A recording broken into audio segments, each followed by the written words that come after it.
the halls. Did you hear about that one? No. That story's going around. What did he do? No, it's just that Benji comes late to work and we barely leaves him enough time to get in. That's always been the case. And now the building has filed a complaint against him. You know, The building is complaining about Benji? Yeah, I Benji, love come Benji, on. but this is the most annoying shtick thing he does. It really is. I Yeah, see him it's a sometimes. shtick. It's ridiculous. What, is he like OJ hurtling through What the he building? does is he runs into the building like a bull in a china shop, like full speed, Like a sweaty. linebacker. Yeah, like a linebacker. You've seen it? Yeah, I have. And you know something? I think it's more about some sort of obsessive compulsiveness rather than like, you know, this He's whole just thing. doing He's looking shtick. for attention. We've all I seen it. think Yeah, it's he's crazy. obsessive compulsive because that, I mean, he's come in here with that bullshit about like, oh, I just took a shower and, you know, and I'm just drying off. We You all think take he has showers, rituals dude. that he Come can't on. get completed. He feels Is like he Fred has to right? come in at the last second for whatever reason. Benji, it's do you have always been the OCD? case. I don't know. It's possible. I mean, I don't. I used to have it really bad where I had to keep going and checking a lock or keep turning something off. But as far as I know, I don't consciously have it. Oh, I see. So you can't show up at work on time? Like it's got to be like I right think at the I edge? really do. He feels like he has to like wait until the last possible minute to come in and do it. He also does this thing where he wears his headphones over the front of his head. I don't know if you notice. And if for some reason, when he's not wearing his hat, I think it's to probably take away from the fact that he's going bald. That's exactly what it is. Well, you should put some hair on that. You're worried about how you look? Yeah. And yet he wears his headphones in a very retarded fashion. Look, what is this? So what does he do, Ronnie? He runs. Well, into, here's it's what building security has filed a complaint. Today was the worst. So here's what happened today. Today he forgot his ID. Right. And he came into the lobby downstairs, and I've been talking about up here. And he ran to try to run through the lobby, and he had a whole thing with the guards downstairs. So now they filed a complaint with the building, and with Sirius, and with Sirius Security. What did he do, Gary? Because I think Ronnie skipped some parts from what you. No, told no, me. no. He runs in and then he hits. Okay, well, let's start from the beginning. He gets downstairs, doesn't have his ID. So, like, even I, who have been here for 2 years, they know who I am. The one time I forgot my ID, they made me call up. You can't just You go have through to. it. The rule is you have to have ID. Right. So Robin hit it right on the head. Like OJ, he comes barreling through. He runs through. He's like, I forgot my ID, and then he hurtled You know over. who I am. He hurtled over the turnstile because without your ID, He jumped the turnstile. Yeah, Right. You can't without your ID. You can't make it turn.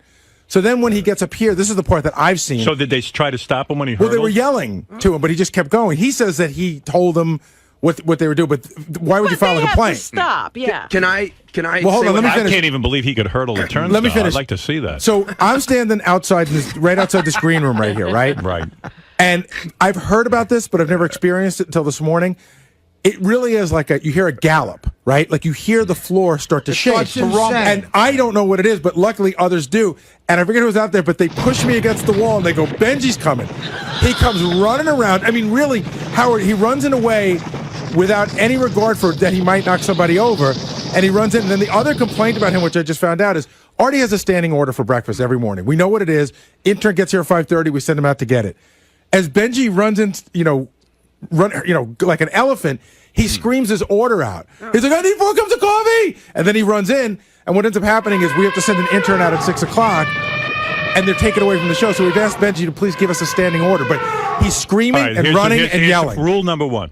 There's no more getting Benji anything unless he gives you the standing order. Okay. If he yells out, if he comes charging in like a fucking elephant, don't get him anything. Benji, you do that, right? You agree with that? So that's over with. Now you're liberated. Can I? Either you get a standing order or you get nothing. Well, did you hear what First of this all, morning? wait. You know, everything always is treated differently with me. Yes, which it could be is. okay. You Who's can do running that. in here But yelling an order? Everyone, including You act differently than everyone, so you have to be treated wait a second. differently. Let's just talk about the order thing. Everyone at times has asked, and I said always but your check with order- Jason or Tracy first. You didn't hear Can we what send Gary an intern said. down and get some fruit? Okay, can I explain it to you? So is that for no You're one not send them listening. down? You're That's the not first thing? listening. You're not listening to Gary. Go ahead. Okay. Everybody here orders breakfast. We order it at that's once. I'm not talking about a That's standing what We we're order. order talking it I know once, about that. and one person goes down to get it. You never send people down for cookies, Gary? No. You I used to don't. send me down for cookies all the time. I don't send you down for cookies. I think you're No, you used to overlooking do one. it all the time. But I'm telling I'm you, I talking don't. you're- about this first thing. In I the think you're morning overlooking thing. one factor. Nobody's running past anybody and shouting out I an don't order. shout. I say it politely. What happened in the lobby this morning, though? And I'll do it He stood outside the door here, up here, because he didn't have his ID, and he's screaming at the top of his lungs. No, I he's did not screaming go- my can I- name for him to come out and get him to let him in. Benji. Can I respond Benji, at no. all? There's too much. cannot. I will let you respond, but I got to tell you something. There's too much drama going on around you. It's very All notice you me. have to do is get to work. Now, if you have a psychological problem like OCD, where it doesn't allow you to come until the edge of time, you got to go see a doctor and get yourself a medical note, because I don't know what the fuck you're doing. But can I respond to what happened this morning? Go ahead. Okay. I got here. I did realize I didn't have the ID, which sucks, because I know it's hard to get in without it. Staple So it to your head. Right. You won't forget it. I have my ID every morning. You know why? It's always in my bag. That's great. How And can you not have your ID? I put it on a table. Impossible. I don't know what happened. I must have forgot to grab it. And then there are consequences when you don't have Yes, it. I do. And you get here You so have to late. deal with Can that. can I say what happened? How late do you get here? Can I say what Do you happened? time it right to the edge? really does. Between 6 and 6:01. See, we're focusing. 6 we're and focu- 6:01. we're How foc- about work starts for you at 5:30? Then you'll never have this Can problem. I say what happened? Because lies were told. And he about lives me. 3 minutes from the studio. But if lies were told, why are they? I heard what you said, but if lies were told, why are they filing a Can I complaint? say what happened? Sure. Why is there a complaint against you right now? I don't know. I haven't seen. Which the is like complaint. having a complaint against me. Can I say what happened? All right. Okay. I got here. I said to the guy I was sorry. I forgot my ID. I said, "What's the procedure? Can you call upstairs?" He asked another guy. They asked around. I said, "Please." I did say, "Please, call upstairs." And then he said, "Okay, go ahead. But when you have a chance, come back down to get the pass for the day." I said, "Fine." And for that, he filed a complaint against you. I don't know and I did. He told me to Because go I can ahead, tell you that I've been and in the same- I I've been in- did pull the turnstile to get Ronnie, through. you didn't do that? No. Well, he jumped the turnstile. I did not jump it. Oh, how'd you get in? I pulled it to the side. It's an old subway trick. He pulled it. Oh, okay, whatever he did. Now I have. He a good- couldn't I have- possibly jump it. I have- I could I have- jump a How in turnstile. the Listen, world and you did can't pull- he I know you squeeze can't- by it? Benji, I have a good relationship with these people I downstairs. do too. And wait, when what people did I can't do get wrong in, at that? all I have Yes, to Howard, do- I should have been there late. All but I have to do is call downstairs I and they'll asked let him in. I asked okay? him, If they- Ronnie, that's exactly yeah, what I asked but him. now you're screwing it up for everybody. But Ronnie, that's exactly what I and asked that's your him. problem. What do with you mean everything. he's screwing up for everyone? Because now Explain. it's Ronnie, what did I it's do a whole- wrong? Benji, let him talk. It's a whole procedure now. Now they're going to make me come downstairs and verify that he works up I here. asked you. Wait, and, I and that asked- goes for anybody now. I asked to, See, for the normally Ronnie, they would call me and Ronnie, say, you know, that's what I asked him to do, but he told me go ahead and go up. Then why are they what's your- mad? I don't know. You see, but no. They but filed why- a complaint why- against see what the you. complaint Why did you? says. If they weren't And let's mad, look at video from this morning. Hello? They have video if there. they weren't mad, why did you have to break through the turnstile thing? They would have opened. There's a door there that they opened Right. to let you in.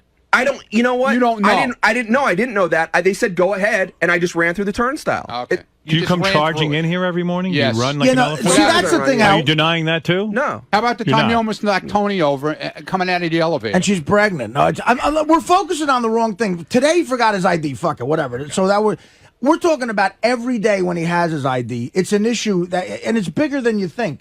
The guy who drives me every morning notices what Benji does. When I pull up in the car, a lot of times there'll be a cab right there, and I won't get out till I make sure it's not Benji, because Benji gets out of the fucking cab.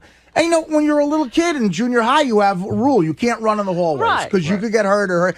And I know that sounds immature, but I'd really like you to enforce that with him, because he gets out of the fucking cab, starts in the middle of 49th Street, and runs like a bull. And even my driver is like, he scares my driver. He's like, what's with that It's guy? not He's funny, nuts. Benji. Why are you and doing it's this? not funny. He runs through the hallway. I don't understand. What time are you getting here? Dude, I told you, get here 5:45. Okay.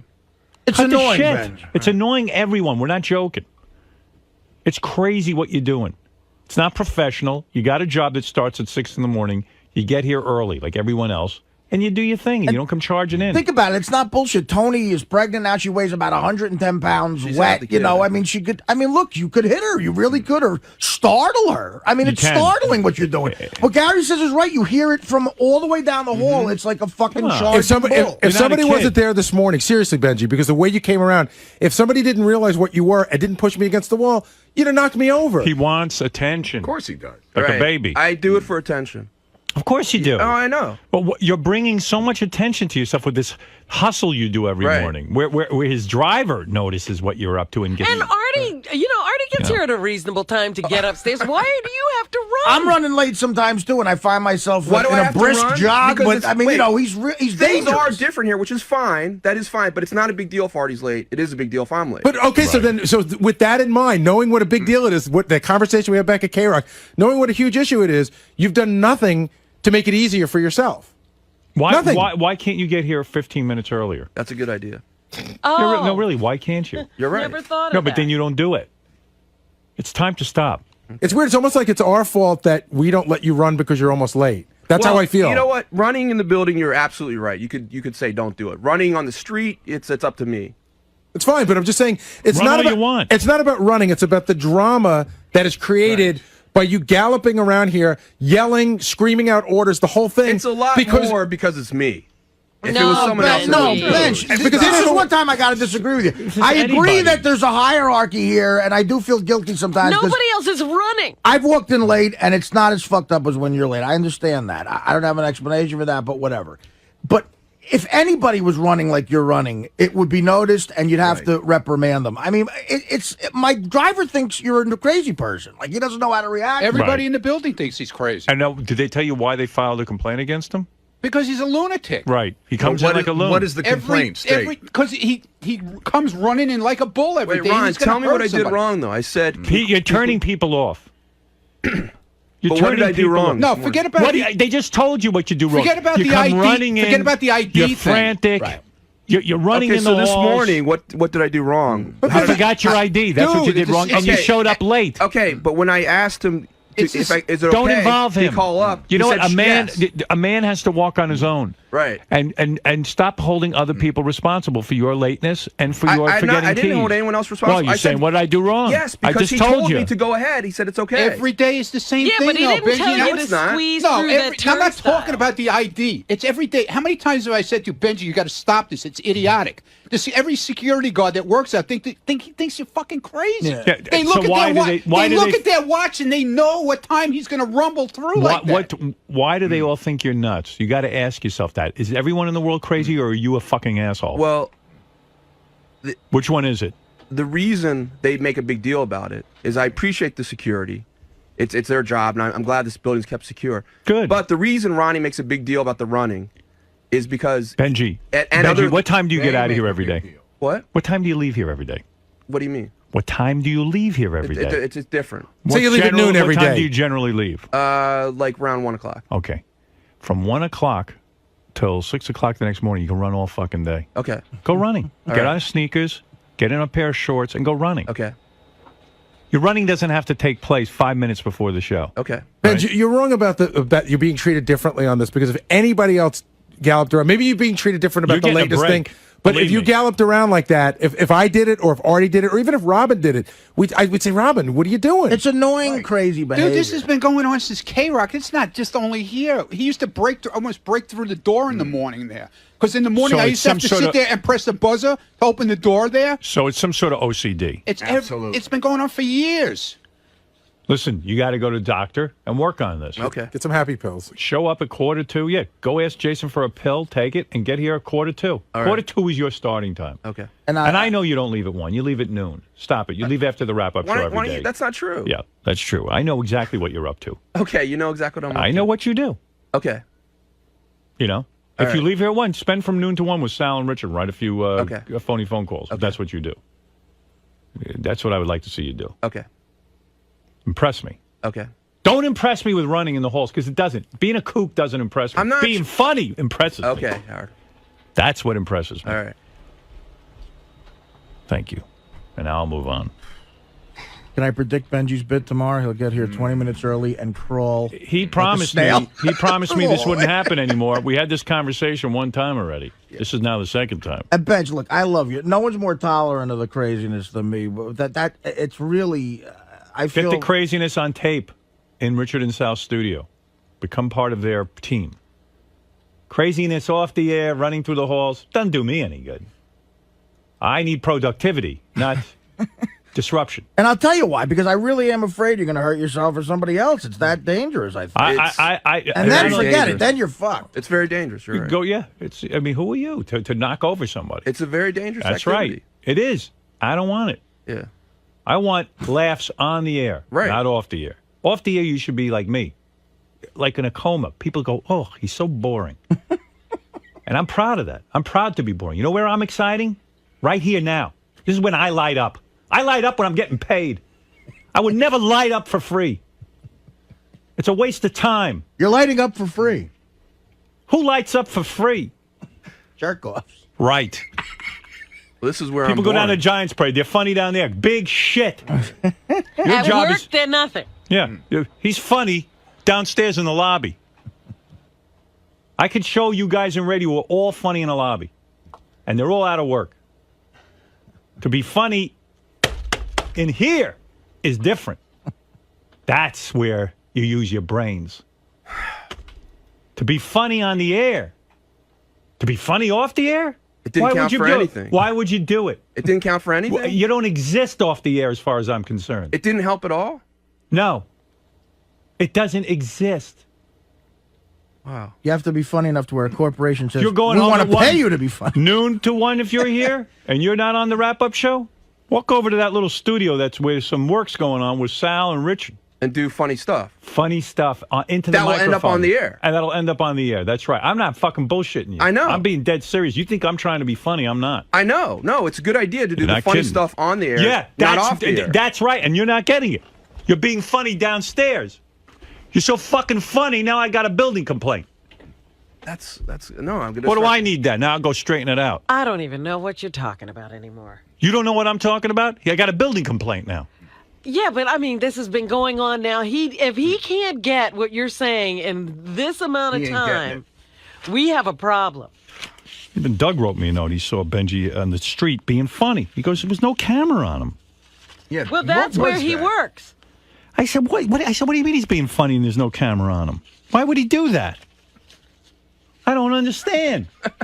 I mean, wait, I'm going to read you this from Doug. Listen, now I know. Here's the moment of truth. Gene Kelly never danced without a camera. You know, and I read this shit, and I go, you know, man, I'm just, you know, I just put it away, and I say, here it's called. The memo is called, Why Benji is My Favorite Retard. I was on my way downtown to the In Demand offices. That's our TV channel, Robin. Yes. Howard TV. I was walking alone. I'm on 50th and Broadway, and I began to hear someone screaming. I ignored the screams at first, but they didn't stop. So I turned around, and I was shocked to see the moron screaming was Benji. He was standing on the other side of the street about 50 feet away and yelling, now at the top of his lungs at me.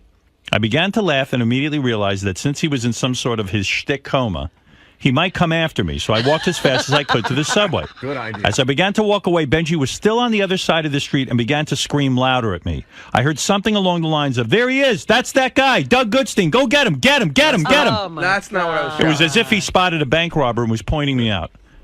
I was hysterically laughing now, looking like an idiot at myself for walking alone and laughing. I picked up my phone to cover up as if I was talking to someone and laughing.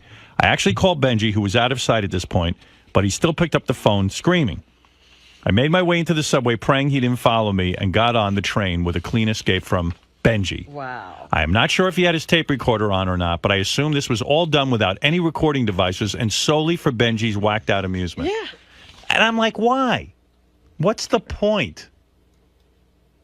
What is that? Explain to me what that was. Explain to me too, Benj. That was insane. I was like, maybe you told one of the guys to shoot this and you had some bit going, but it was funny as hell, but what good is it? Right, just I was yelling. Like, stay here and do that, right. And do that in a phony phone call. I was yelling to Doug. What I was yelling, I didn't say get Doug. I said get the kid off the chair, Doug. Get the kid off the chair. Okay. Whatever you were doing, it doesn't matter. Let's say it was You're funny. asking why I was doing it? Yeah. Because I got a kick out of it. Okay. If you're getting a kick, I'm telling you, you work for this show. Right. So get a kick in the studio. Right. And do something witty there. But Good do you idea. think he's insane? Yes. When's the last time you did a phony phone call? Recently. With that horse one? No, recently. When? I haven't brought him I've in. never heard You them. haven't brought them in. No. They're not on tape. They're not on tape. Oh, you don't tape them. Okay. He's just doing I'm a phony purist. phone calls. I'm telling you, he's insane. Benji scared the shit out of me one day out here at 7th But Avenue what is and the 50th. point? You know, it's all so fucking funny. For who? For I know, Benji? well, it was scared the you work shit. on the greatest comedy show of all time. Make a contribution then to Richard and Sal's studio and go down and jam with them. Don't do it in a fucking I do hall. sometimes. Or When's the last tell time he's been down Doug there so with that you? He can comes send in out a there once in a camera while. crew with you. He comes in there? Yeah, And he's he doing comes- something? Yeah, he From comes noon to in. 1? Once in a while, he'll come in there. When's and the we'll last work on time he stuff. did that? It's probably a week or A two. week. So 2 weeks. Week or 2 weeks? 2 weeks? I can't remember exactly. Probably 2 weeks, I would bet. But he does help us out, and we All we right. run So through ideas with do him. it. Or come in on Friday and do a bit. Howard, there was If another. I'm not here, everybody goes home. There was Do another- something. If you're going to do something funny, do it here. But why is he doing these things? Is he rehearsing for something, or is he? No, it's a cry for help. Well, can I tell you it's what? for he- attention.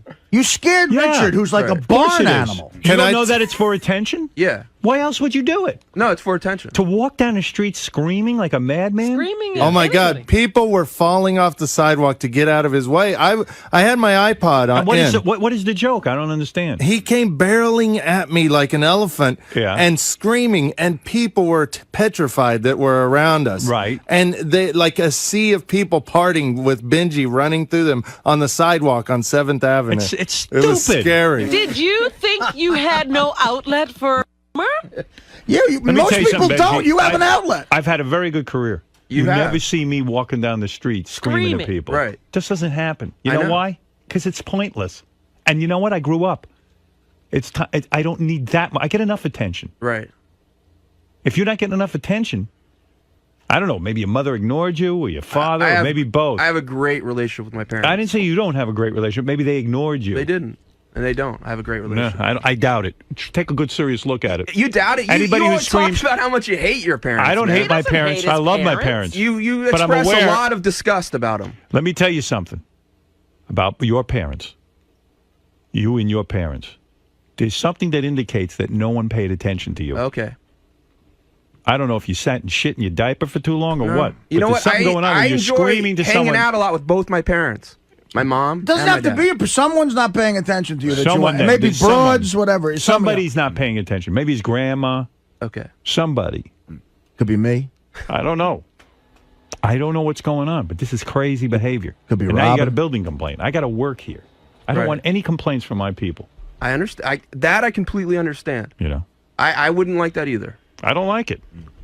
Who needs it? But maybe if you taped it, I'd understand.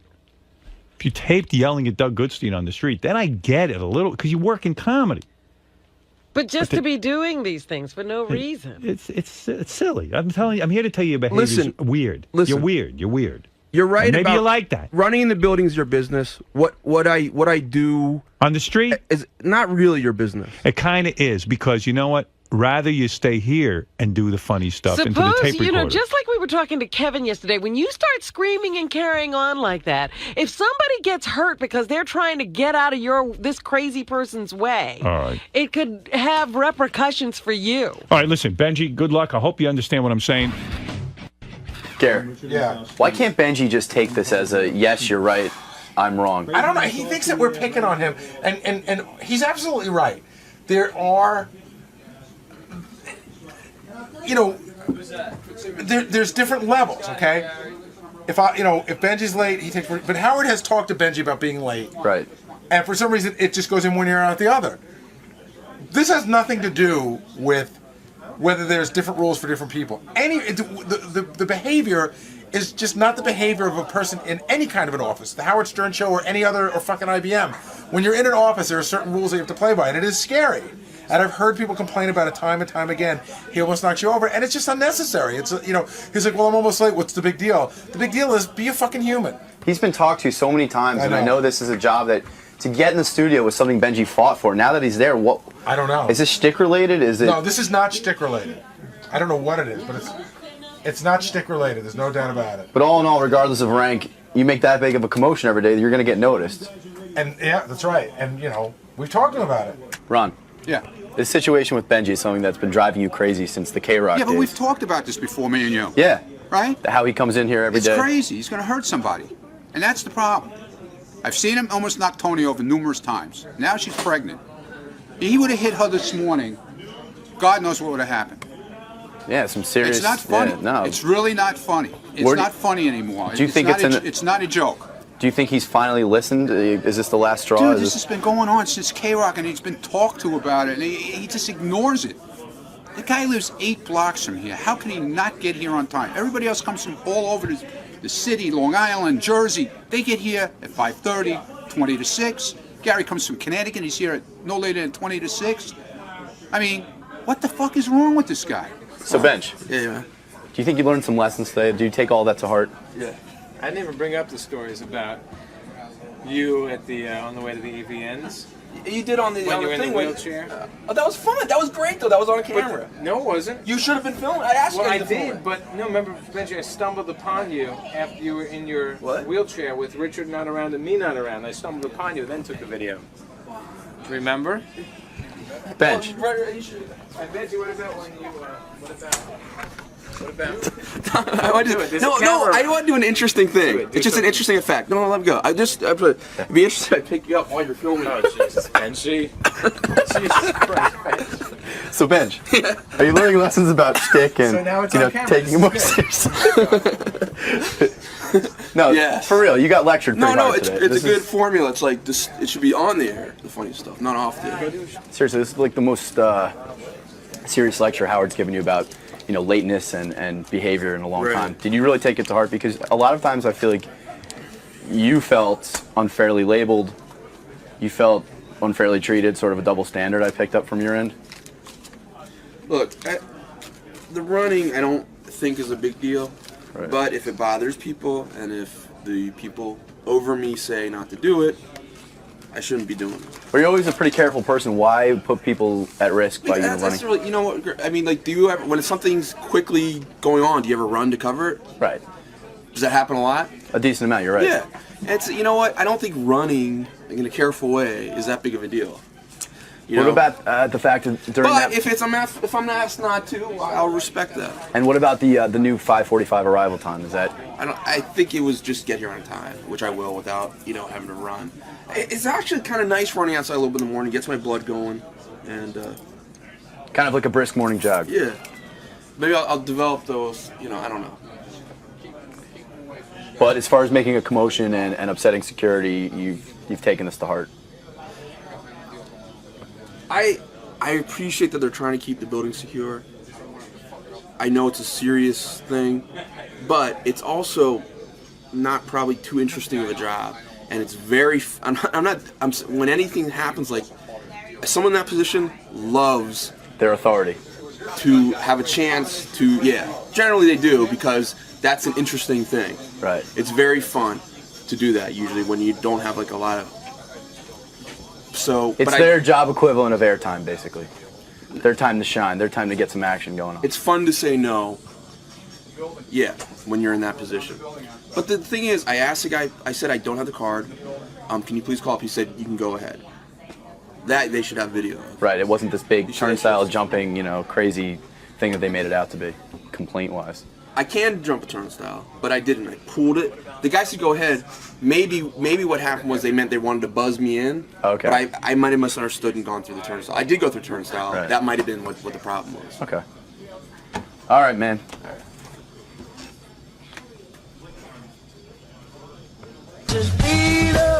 Is as bad as can. He knows he's the best. This is as bad as can. He knows he's the best. Oh, like a douche. Why would he bug to that? Douche. He's a douche. Because he is a douche. He would bug to this. Yeah. I'm going to bug to this. He's gonna bug to a lame piece of music. Give me something to bug to. Imagine if this would become a big hit. Oh. Oh, he'd be impossible to deal with. Yeah. Sounds like that guy in The Honeymooners, Ralph Cramden. He's always got a new idea to become famous or a new business. Yeah, but this is like if my son put out a tape like this, So you'd say you're a retard. Yeah, and then I would have to kill myself. I'd throw myself off a building. And Sal's dreaming about big money from this. Yeah, and some But he's producer also guy. pouring a lot of money into it. This costs money to get done. Well, I could just hear him saying to his friends, you got to spend money to make money. and I could hear him just going, you know what, man, I listen to that rap shit. I could do that. And he thinks he's as good as what he hears on the radio. Yeah. It's like, I can do that. I'm going to be rolling in dough. The posse paying out dues. Lounging in my limo cause I like to cruise. Smoking the stage cause you know I could do this. On my own throne like a king, I rule this. Passing the church in a moment of silence. Farewell to a brother who died in violence. So chill, get Farewell to a brother who died in violence. Yeah, he's doing the whole thing. That's his neighborhood where he grew up. Another brother died of violence. Well, he grew up in a tough town. What the fuck? A Candy Rapper, or I thought Douche the Rapper would be a better name. Is it that Douche the Rapper. Oh, black people do that. It must be easy to do. Is that what he thought? Well, it's people talking, you know, and he could talk. Do you guys want to hear any of Take Me to Your Hip House? Oh, please. Take me to your hip house. Take me to your hip house. But the word, passing by church in a moment of silence for another brother who died from violence. Sounds very upset. It's Take Me to Your Hip Hop House. It says here, take me to your hip house. Hip Hop.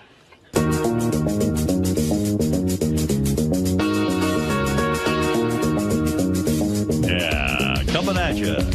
Now baby, get the feeling of the rhythm that I'm dealing to your body and your soul. So let yourself take total control.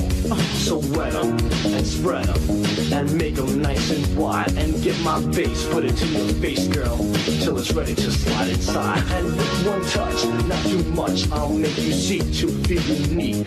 With this jam, I'm ready to slam. I'm going to make so much money.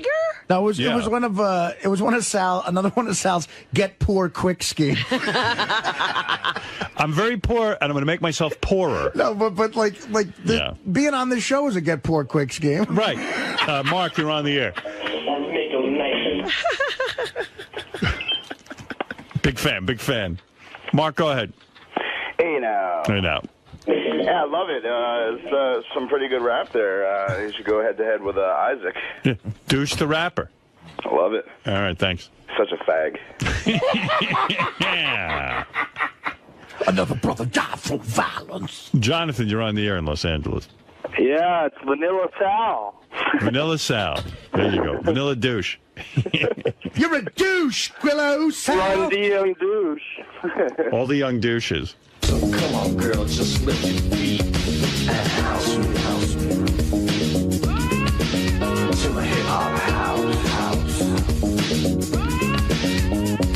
Rouse me. To my hip hop house. Yeah. How much money did Sal fork over to some producer riffraff fucking thief? He'll never be honest, you know, but I bet you he spent at least 10 grand on all this. Oh, God. At least, minimally. Because Hulk Hogan's trying the same shit with his daughter, and what is he up into $5 million? 4. I mean, that costs a lot of money. 4, but who's counting? Yeah, his old man's like fucking selling pizza. Dude. How much money did you sink in? Tell the truth, dude. Sal, I love you, but that is, I mean, we all do stupid. I know it's garbage. Right, it makes me cringe. About $7 grand. But the thing is, poor scheme. But Howard, I got to tell you, I got scammed into some of this stuff. I mean, somebody duped you. Somebody told you were good. I actually sent that piece of shit out through the back of a newspaper. It was and it says, "We can make you a star." So I sent him that stuff. Wow. And he calls me up. He goes, "This stuff is hot. You got to get down here right away." Yeah, and then he charges you. Yeah, and he charged. And you're the idiot who paid. I'm the idiot who paid. I really believed it. Well, God. the funny thing is that I always had the, watching. You know, this is like something like. The local news always sends the local consumer fraud reporter out. And there's only been 1 million of these. They say, if you go to a modeling agency or you go to a song, a record company, and they say to you, you're next big star, but you're going to need to put up some money. Yeah. Get out of there. It doesn't work like that. Right, that's the template for shame on you. Is what right. Shame on you segment. Younger comedians or sometimes people who want to become actors, they ask me for advice. I'm like, the only thing I can definitely tell you for sure is if you go to a manager and he goes, I'll manage you, but it costs this much, that's bullshit. A legit guy will never ask for money. When you go there, so the guy said, look, this is great, but what did he say? He said, you're going to have to put up the money for the recording? He said, yeah, but it was such a setup now that I look back. First of all, it was bad photoshops of him and the Fat Boys on the wall. And I always thought, back then I didn't put 2 and 2 together, but now I do. And you do? And him you really think you now put 2 and 2 together? Now I do, in retrospect. Then I was like, I finally made it. This guy's got pictures with the Fat Boys, whatever. And he plays the tape, and he stops the tape, and then he calls in 2 people, go, You got to listen to this. They're Like probably two other still- people. They're probably still laughing about you. Those two people were cleaning the toilets. They Right, came but in no, to it was listen. obviously like those two people were maybe on standby, and this was a routine he was doing. So he plays it, and their jaws drop. This is it. This guy's the hottest thing ever. Oh, my God. So he goes, listen, I'm going to send you out to New Jersey. I want you to meet this guy right now. He goes, we're going to make a hit record. This is going to be big. You're going to be huge. This is going to be fantastic.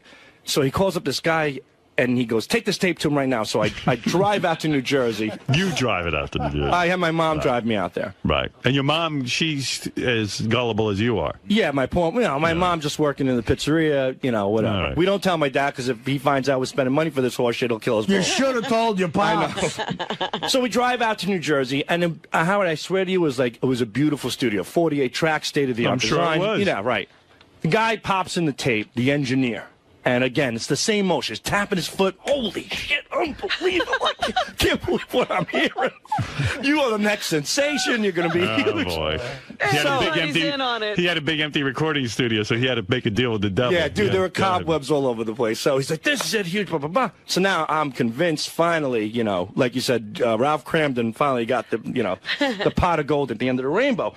So he sits down and he goes, okay, this is what we're going to do, 48 track. He goes, we're going to get singers in here. He goes, we're going to get backup singers. We're going to get guitarists. We're going to get keyboard players. We're going to get some of the best of the best. He goes, we're going to work this day and night. You're going to have a hit record. It'll cost you $7,500. So now I'm like, wait a minute, this doesn't make any sense to me. That's when you should have left. I thought I was the superstar. Right. So I go, okay, so now I left. Okay, did you say to him, gee, I thought the record company's supposed to pay me? Well, I didn't say to him because I didn't have the balls to do that because Right. I was so pumped up. Right. I felt intimidated Yeah. to say, wait a minute. How old were you? I was 16. And think how much of a dirtbag that is. He sees a kid and he's playing on his Just emotions. shows you how stupid you are, though. Oh, thanks, there was thanks, man. They wait for people like you. You're wait. the mark. Right. Yeah, so... And even, did you ever watch television news and they go, shame on you? Well, hold on. To follow up, you might be a little proud of me. Right. I went home. I go, I don't know about this. This seems a little fugazi. So I go through the yellow pages and start calling recording studios myself. Now I go legitimately to a recording studio. I play him the tape. The guy doesn't tap his foot. The guy doesn't snap his finger. The guy doesn't call anybody. He plays 10 seconds of it. He goes, yeah, what do you want to do? How many hours you want? Right. So I said, how many will it take to really record this to make it, 48 track best? He goes, tops $750. Ah. So I'm like, beautiful. Now, this guy recorded De La Soul and a lot of great artists. He was out in West Islip. Legitimate place. But he wasn't giving you the musicians and stuff. So No, he was the an other guy was for $7,500. You get all the musicians. Right. Well, what had happened was that Package deal. This guy, if you put it together, the manager who called me, he's in cahoots with recording studios that want to fill up dead time. You think? Well, that's exactly what Howard said 5 or 10 minutes ago. Sal's just figuring this out now, 30 years later. Sounds like, wait, I think I've put this all together. So I go back to you went back to the $7,500. my manager, thinking he was going to be so happy that I can record this masterpiece and afford it. Right. So I walk in and I go, hey, I don't want to say the guy's name. I go, I can't afford the $7,500, but I got this guy who produced De La Soul, only $750. I go, we could do it. We're going to be, I'm going to be a star. So he looks at me and goes, what are you kidding me? That guy's a piece of shit. You're an idiot. You went over my head. I was about to make you a star. And he goes, you did. He goes, you want to make it? I go, yeah. He goes, then you stop right now. You listen to me right now. You get that $7,500. He goes, right. He goes, you might not be able to afford $7,500. He goes, but I got another guy I want you to see in Comac. Wow. So what'd they get you for? Did they end up getting you for the full $7,500? No, so I go to the guy in Comac, and I get the same rap. Right, and how much But the was guy he? in Comac, this was even better. What? He pulled the best scam on me ever. So I go to Comac, he goes, man, he goes, listen, your manager's right on the money with this shit. So on the money. He goes, can I ask you one question? I go, what? He goes, can I make a phone call to another record company? You didn't sign with him yet, did you? So I go, so good. So I go, no. He goes, man, he goes, if I make a phone call to this company, he goes, I think I could get you the hottest deal. He goes, this is so hot. I know these people, and the guy you're working with is great. He goes, but I think I could get you a better deal with this record company. So I go, sure. He makes like some fucking phony phone call in front of me. Right. You're an idiot. He puts you are an imbecile. He puts the phone by the speaker. Mm-hmm. Yep. Right?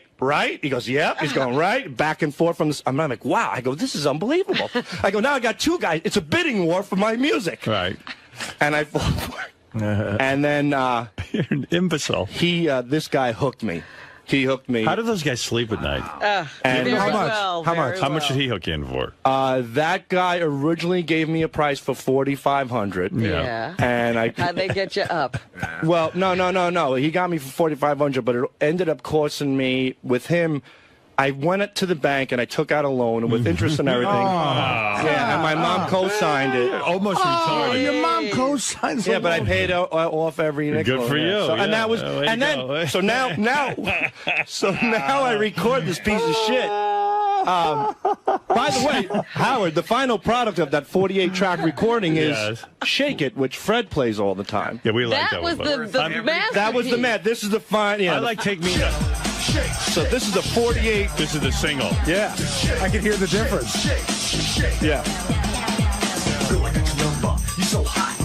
So the other musicians are all in on it, I guess. Yes, and Al Greenwood from Foreigner did the keyboards on Hey, it. can I ask you a question though? When you went back to the guy for $4,500, did you ever say, "But I found a place that could do for $750"? Yeah, I just did that. I went back to my manager. Go, I got a great deal. So he goes, no. But how much money do you think these guys can make? $4,500. Well, what The happened- guy has They the are studio. bringing in musicians They and brought in stuff. legitimate musicians. They had to pay them something. Yeah, I don't know, but the funny thing was, without a doubt, I was never there for these recordings because these. Did your mom or you ever say, "Gee, I thought the record company is supposed to pay us. We're not supposed to put up the What money"? record company? Right. Right. I always thought that. You know, you always read about these rappers and how, they became overnight successes because Right. they found a guy who took them under their wing. You Right. know, I was the guy, I was the jackass that walked in.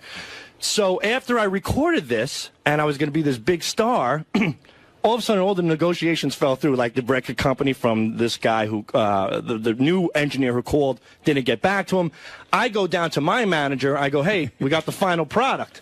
He goes, "Great." He goes, "I need you to go to this tape duplicating business and make 500 tapes, cassettes." He goes, "I have to send them out and distribute them to all the record companies." How much so did I that said, cost you? Yeah, well, that's the thing. That cost me another $1,000. So I said to the guy, "Well, but hold on, man." So I said, "Look, I really," You're an asshole. But he's only 16. I know. You're a fucking That's idiot. sad. What a moron. Yeah, so I go, "Okay." At 16, this might have happened. And I'll never Sal, forget. I could fucking get you a record contract if you give me 10 grand. I know. I go to Deer Park with this. I'm so deflated with this tape, and I pay that. So that's that money. $5,500. So Yeah. you make the 500 copies. Do you bring the 500 copies to the guy? In a truck? No, in 2 Bloomingdale bags. Right. Like they weren't, by myself. 500 copies. of Yeah. it. Now I'm a delivery boy, and I'm delivering 2 sacks of shit. This is paying Do you they, due. do they keep you waiting in a waiting room? Well, I knocked on the door and I waited and I waited and waited and I get in and I say to the guy, I go, "Hey, I got the tapes." And the funny thing was, he goes, "What tapes?" Like he didn't even remember where it was. He didn't remember where he was in the story. I got three scams going on every morning, dude. I can't remember. The only thing valuable was the bags themselves. They probably threw out all the tapes and saved the bags. Oh, they definitely did. Because when I brought the tapes, he says to me, Howard, he goes, "Where's your 8x10s?" I'm busy making a baseball cap for a kid. I'm going to get on the Yankees. First I bring him the tapes. He goes, "What is this?" I go, "These are the tapes." And he looks at the bag. He looks at me. He goes, "Where's your 8x10s?" How much is he charging for that? Well, he sent me to another guy for the 8x10s, and that was like another $700. Jeez, what a racket. He was hooked up with everybody. Yeah. And that's when I officially became G-Man because Cool the Candy Rapper wasn't a hot enough name. He changed me to G-Man. So I go out to Brooklyn to take these photos. And because all the best pictures are taken in Brooklyn. So that's 6,200. Right. So I get up to Brooklyn and I'll never forget. Do you think you're an imbecile? No, not they thought I was. No, but you are, At that point. But I mean, you've got to even sold on a dream. So many people fall for, when you're, come on. No, Howard, when you're Sal. so okay. Why do you think they're in business? You think he's the only one they but made? I've never actually met someone who fell for it. Like, this is amazing. Well, it's not over yet. I go to take the pictures, and here I am. I think I'm a star. I got my, what kind of pictures did you take? Like oh sexy? my God! This guy had like this cheap piece of shit backdrop. It was like pink paper. And he rolls it down. It's a tiny room. He's got a sink and a little oven. He's cooking like Campbell's soup. This guy looked like he was smoking crack all day. So here's the funny thing, Howard. When I walk in, he goes, "Who are you?" He goes, "Who are you?" That is the greatest. Where are your tapes? I'd love to make a movie about So I this. go, "I was sent by so and so," and he goes, "Oh, okay." He goes, "Do me a favor," and he's eating the soup. He goes, roll that down and just tape these corners. So I have to roll. Oh my God! I roll, but his He doesn't even- was so cheap. It was so fucking cheap. And you know that paper backdrop. So didn't that give you an idea after all these? Nothing. No, I just keep thinking, I'm a star. This is what you need to do. I'm paying my dues. I tape the paper down, right? He goes, just roll it. He goes, there's duct tape there. I go, okay. I didn't care. He was eating. Now take your pants off. No, well, it came close. I step on the paper with my shoes. Yeah. And the fucking guy slams this thing, goes, you fucking imbecile! He goes, you got stains all over the paper, you know how much that shit cost? He reaches for a can of pencils. Yeah. Gives me pencil erasers, got me on my knees, and I'm erasing the foot scuff marks on the paper. Not only do you pay to have Yeah, this he's done, yelling you at me, and clean. Yeah. You have to clean his room. And you gave him $700 cash at the end of the No, shoot? that my mother covered as well. Oh. So then... What's with your mother? She, you know, She's got less sense than you. No, if you grew up in my house, believe me, I think she probably realized I was an imbecile, but she took sympathy on me. Like, I don't know, maybe she wanted to declutter all the shit in my head. How many scams does she fall for every year? Not many. I was the only one that did it to her. Yeah. So I get back and I get in the 8x10s. Like if your mom gets a letter that says we have $80,000 sitting for you in a bank account in Israel, and all you have to do is send us $5,000 and it's yours. Would she send the money in, you think? I don't think she would. I think she would. No, She's got to be one of those. And you too, I think you would. No, I Howard, wouldn't. do you think if Sal was a woman, he would have blown everyone in the story? Yeah. Like they would have totally gotten him to like, Right. Yeah. Oh, yeah. I think there's a chance it's still out. Right. Yeah, he's not telling us that part. So I get him the 8x10s and I go back again. Right. How many 8x10s do you have now? I don't know. They tell me it's like a whole case of this stuff. I think I have still a few at home. They're awful looking. You could tell there's nothing put me. He's like, stand there, don't move. 2 snapshots. They threw me out. And that was it. Oh my God, they're like $700. passport photos. Yeah, and there's people in the waiting, like not in the waiting room, like in the lobby there. Yeah. It was like a fat soccer mom with her 2 ugly kids that she thinks are going to be eventually like, you know, Oh, they're idiots. beauty pageant. Oh, they're idiots because they think their kids are going to be models. Your mom thought you were going to be a rapper. Wait, hold on. They fell within the same idiotic realm Right, we exactly. were in. You know, we're all in the same group. All right, so you bring back the pictures. Now you have the garbage bag full of tapes. I have 2 garbage bags full of tapes. Well, at least you brought them in garbage bags. You saved the guy the trouble of having to put them in garbage bags. You know what I mean? Here, please deliver these tapes in garbage bags so the guy can just throw them right out. Could you put your 8x10s in the garbage bags as well? So you go back to the record company, and it's still there. Right. It's everything. Well, I don't know where the garbage bags are, but I bring him the 8x10s. He goes, okay, now I'm going to get to work. I'm going to be in touch with you very soon. He goes, he's going to be very, very big. Thank you very much. Goodbye. Throws me out. A couple weeks go by. I call him up. I go, hey, you know, what's going on? And he's like, look, I'm very, very busy. Don't you understand how this business works? He goes, how the fuck am I supposed to make you a star if you're not giving me the opportunity to get your stuff out? He goes, did you get me the tapes? I was like, what? At that, I couldn't believe.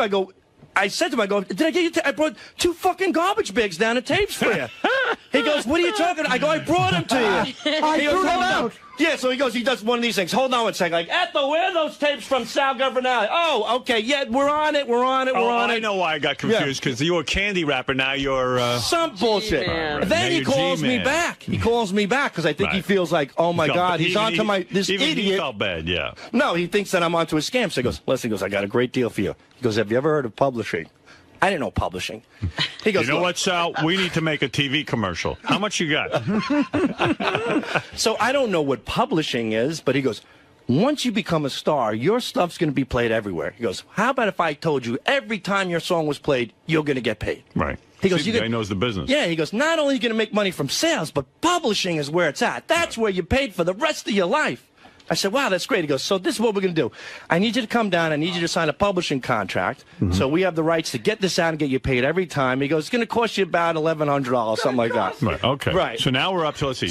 That's where we get to about 7. But I told him, I said, and I went to my mom, and I was really upset. You should have said, screw the publishing. You guys can have the publishing. Just make me a star. Right, and I think So you never give him the 1,000? No, he gave me a deal. I think it was like $450 For the contract. for the contract. a piece of paper that he's had. Right. That's just a boilerplate contract. Which I think you're entitled to publishing anyway, as long as you're the artist. I don't think you pay additional money, but he made me. Well, you do. I did, like an idiot. And $450 for the publishing contract. And that's it. Never heard from him ever again after that. Did you call him a couple of times after that? Yeah, never You returned know my- this story's probably 50 times funnier. You know he must have been calling and calling. Well, I did. I called all the time, but I he wish I wouldn't. had those calls on But tape. here's the thing. After all that, a year goes by, and I noticed his ad's not in the paper anymore, but there's a new name. You know what I mean? So I call up that, and I'm like thinking, hey, maybe this is a legitimate company who will like my stuff. He picks up the phone. They went through a name change. You all over Just went through a name change, right? Yeah. So did you get me those tapes, Sal? So when he picked up the phone, did you say to him, "Hey, this is Sal. Remember me?" No, I didn't say anything. I was just like, Sal, you know what your problem is? Your music's a year old. You can miss the mark. We got to start all over. We got to make it. So from my math, that's $6,650. Yeah, I said about $7,000. Yeah, around that. Round 2, just for you. I wonder if he even listened to the tape. Nah, not one time of my rhyme, I'll do it fine. So it's sure to be in line. Until you fall, I hear you call. For my I got a report on Sal, by the way. I heard that Sal was out performing this weekend. Friday night, second show. I heard Sal got really, really drunk. Usually does 10 or 11 minutes. Did about 20 minutes. Most of it didn't make sense, but I heard you were as racist as you've ever been. I like that you're racist and you got the N-word jokes and all that stuff, and yet you were a black man. You were trying so hard. Right. Maybe that's why you don't like black people. But I do like black people. You can't do black music. No, you don't. Yes, I do. Oh, come I admire the black man's work. That's probably why I was doing it. It has nothing to do with that. I don't remember one word I said on stage Friday night. Bob and Then how do you Chewy- know you weren't racist as ever? You're a self-hating wigger. They had to carry me off the stage, Bob and Shuli. What is it? So usually, Sal does nice tight set and he's done. He was rambling for over 25 minutes, I think, on stage. Just like Lenny Bruce. Just drunk out of his mind. And he's drunk because he starts talking to the audience, like gassing them how they're doing. Dude, what are you doing drinking Wait on a minute, stage? but You're not don't a you have any professionalism. You're there to You do don't a have the show. right to do that. I don't have the right. I apologize. I did 4 shows, and one of the 4 I got drunk. I've been doing stand-up with these guys for 2.5 years. That's so not cool. But it was. He's never done. It was never this bad. And at one point, I go up on stage because it was a smaller type room. The audience can all see me there, and they're like, "Go get him!" They're like, "Go get him!" So I go up on stage. I grab a second mic, and I'm like, "Sal Governale." He won't let go of his first mic, and Bob runs up and yanks it, rips it out of his hand. Gets him off the stage? No, then Sal turns around, rips my mic out of my hand, and talks for 2 more minutes. I felt obligated to talk to the audience. All right, now everybody knows how you fall for anything. And Sal's out there if anybody wants to make a mark on him. Actually, Howard, the Backspin, the classic hip-hop channel, wants to play some of his rap songs. I bet they do. Yeah. Who wouldn't? $400, though, they were. Maybe there's a chance yet. No, no chances. People call me Listen to this shit. to the test. I am the best, cause as the beat goes, I'm going to be a star. Can you imagine the guy sitting in a room tapping and bopping? Oh, God, how did he even do that? The guy deserves the money if he was able to do that. Yo, G-Man, you remember any of your rhymes? You want to bust some out? Come on. I don't remember. Come on. Dude, come on. Dude. I'll beatbox. I don't remember. Yeah, you and Chewy, come on. Come on. No, no. Like old school, like the old days. Come on. No, I don't Let's remember. do it. The Howard TV viewers need this. Richard's a great beatboxer. Right, Rich? No, I've had enough. Everybody wants to rap. Who's this? Is this Isaac? Bubba. No, I tried, What can I do? I was a young kid and... Wait, Chewy used to rap too. I was more of a beatboxer. I was more of a beatboxer and a dancer. I was in a crew, but I never gave anybody thousands of dollars. I knew I was shitty enough to just do it in school with friends, and that's it.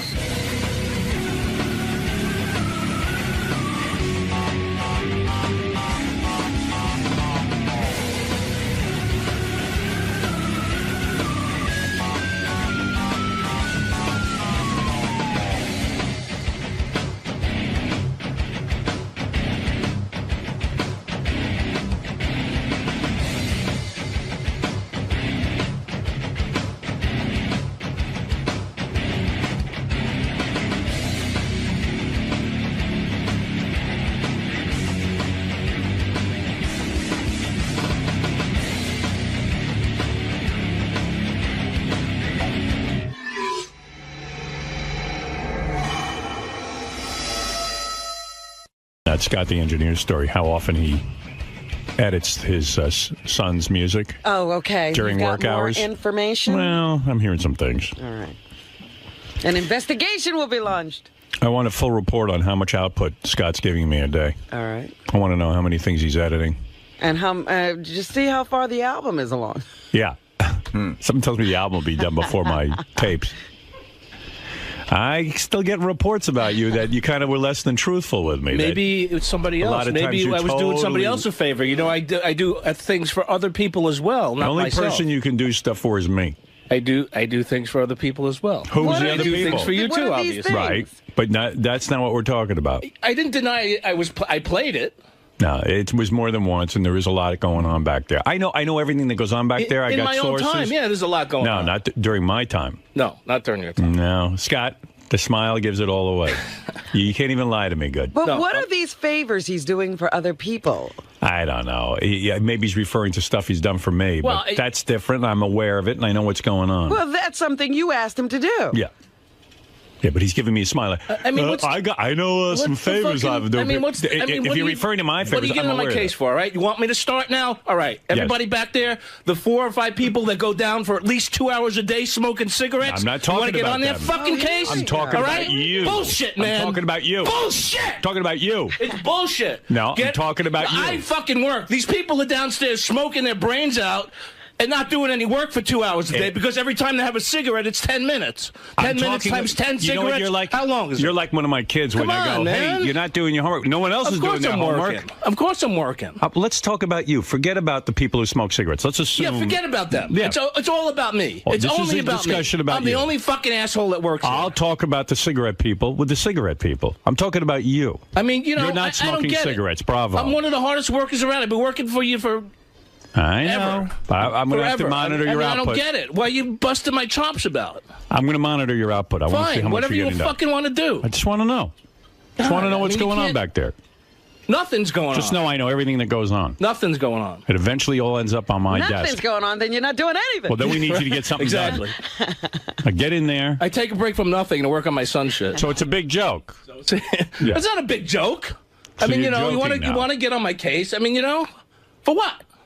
For what? I got limited budget something. here. And Playing something. I got limited budget, and I need those tapes getting cranked out and the things that we need done. Everything's getting done, and I'm doing my job the way it should be. Are you moving fast?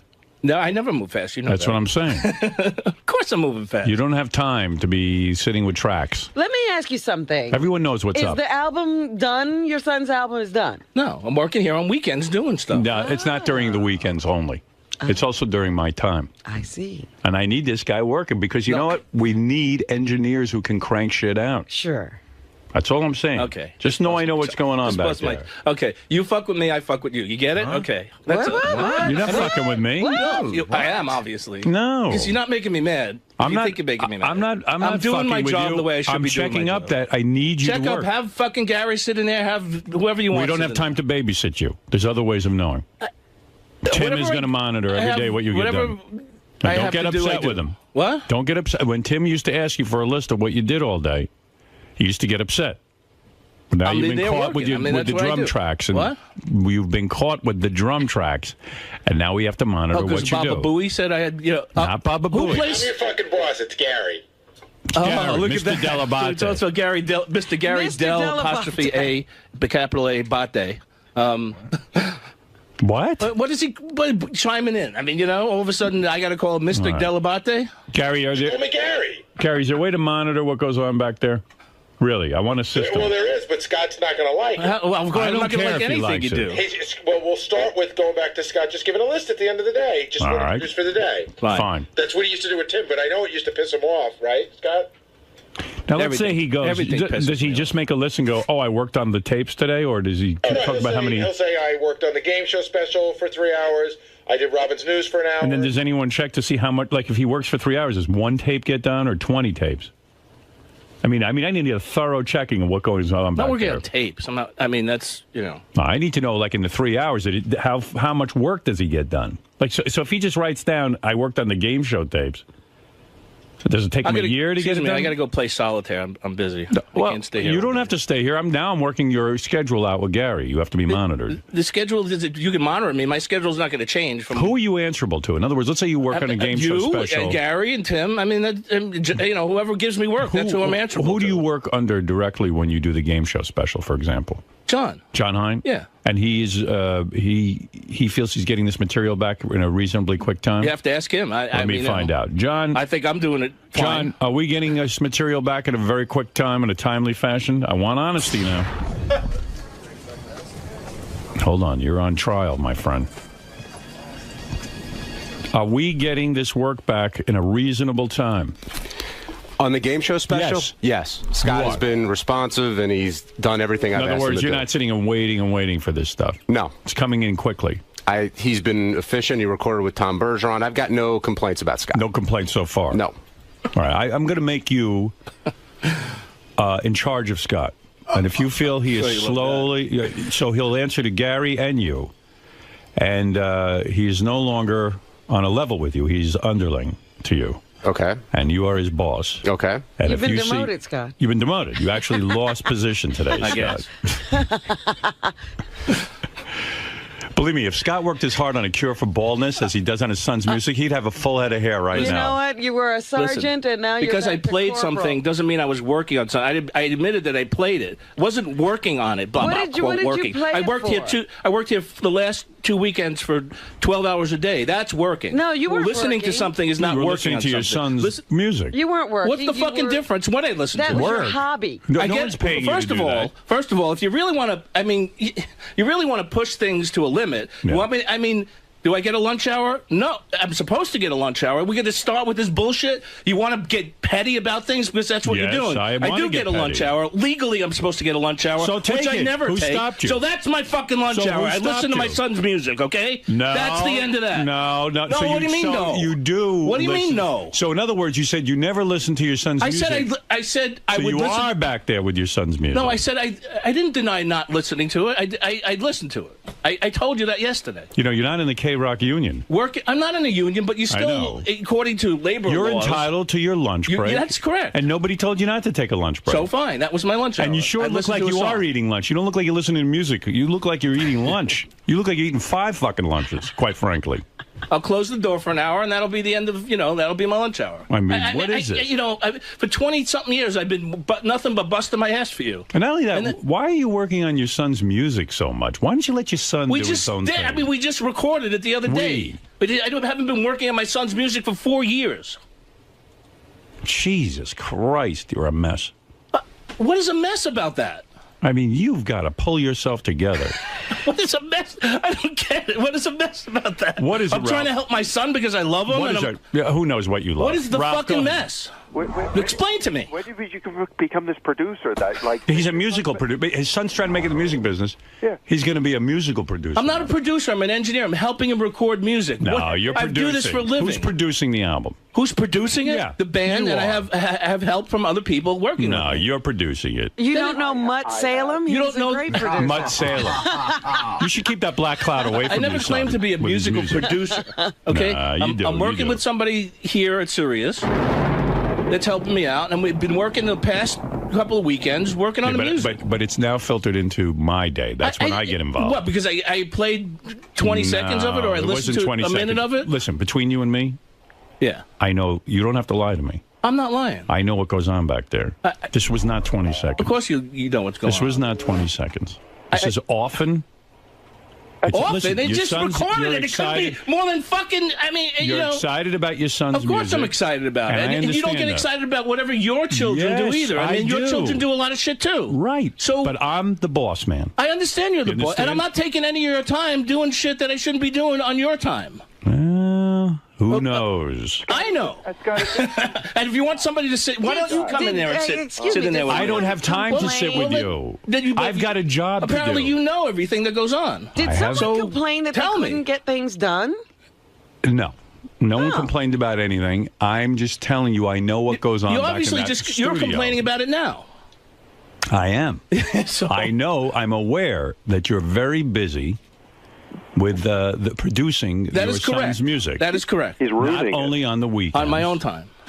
Not only on your own time. If I do it after like a certain time in the afternoon, which I've done on my own time. So now suddenly Wait a minute. Now What? suddenly, how long you do said I need? it was only weekends, but No, I now just said we're hearing if. about No, during I didn't the say I weekdays. was doing it. I said if I do it. You want to come clean and say you haven't and apologize and say you won't do it anymore? I'll listen to that. No, I'm not. I'm not saying that. All right, then I have nothing to talk about. If I said if, then I need a list of I what wanted you're to doing. do it later in the afternoon on my own time. And what is wrong with that? Nothing's When wrong with my- that. when my But you got job to is- say to someone, listen, now I'm on my own time. I'm going to be doing this because it's not happening on your time. It's happening on my time. No, I mean, when is your time up? When I walk out the door? If I'm You here tell 12 me. hours, is that still your time? I don't have any problem with you doing it after my time has been filled. Well, yeah, so... But it's not happening I- at that point, Scott. Scott, look at me. I told you. Scott, I see played me? it. I'm as smart as a pistol. I played I'm a pistol. I played some music. Scott, look at me. Stop playing the music Why were you playing during the my music? hours. Why? Why? Why are you playing the music? Excuse me. I'm Why sorry. were you playing the music? I play other music, too. I mean, it's not just... Now, why were I you don't- playing I your just play son's that music during my time? Because I wanted to hear something. So you're thinking about it and working on it Right. while you're here. You need to hear it. All right, listen to That's me. a difference. Do me a favor. Can't they afford a real engineer at this point, that band? They've been together for like 10 years. What the fuck is this? Can't you get off the phone and do some work for a change? Go to sleep or do something. I mean, really. This is work. He's monitoring you. In fact, Ralph, I'm going to put you in charge of Scott. What do you think of that? Oh, that's great. I have time to do that. Yeah, of course you do. You see, you have Why don't free you go? time. Why don't you go fly out to L.A. and, Scott, and first of all, I need suck a on list. Simon for a while, will you? First of all, I need a list. Start now. Log your day. No, you log your day, No, which is a big zero. You know what? I don't want to make this into a joke. You- I know, I'm not making it into a you're joke. What you're doing is you're walking all over me. Are you And kidding you're me? treating me like I'm an You asshole. you are unbelievable. You're treating me now like an asshole. No, I'm not I've treating gone you to like an bat for asshole. you your whole career. No, I've worked and my I ass off expect- for you. Hold it. Yes, No, you no. have worked your ass I off. have, and I've done a great But things job. are too loose around here. No, okay. I mean, I'm not going to throw anybody under the bus that works here because I'm not like that. All right, who do you I'm not referred doing it. earlier to someone who plays solitaire all the time. Why don't you tell us who that is? I didn't refer to anybody. I know said I was exactly going what to you go. I were was going to doing. go play solitaire. I didn't refer to any Yes, person. but Why you're do you referring- assume that? You're referring Hey. to someone that you know plays solitaire? I don't know all the anybody time. that plays. Tell I us- just said I tell wanted to us play. who's I playing don't throw anybody solitaire. under the bus, and I'm going. So again, I'm smarter than you because I figured out what the reference was. Who didn't plays I? solitaire then? Did you Tell me. You must know. You tell me. I don't know. I don't know. You reference don't know. solitaire. Who's playing solitaire all day that you I feel wouldn't isn't know. I pulling wouldn't. their Me. weight? I play solitaire. I There's a know lot that. of people that play Oh, solitaire. so are you saying you play solitaire I all do the that time too. on my I must. hours? You know that, right? You do? That I I thought didn't you know everything. So now you're not only doing your son's music, you're playing solitaire. No, I don't play solitaire. I just Make up your mind. So that you just said you did. I'm just trying to. So be, you lied. I just said I was going to play solitaire. I haven't played solitaire, but I was going to play. You're solitaire. gonna go play I just felt like solitaire. playing solitaire now. Well, then why are you taking this job if you are busy with solitaire? It's a Explain new that. thing, a new hobby I'm going to take up. Well, then don't work here. You're making a big mistake. You're some arguer.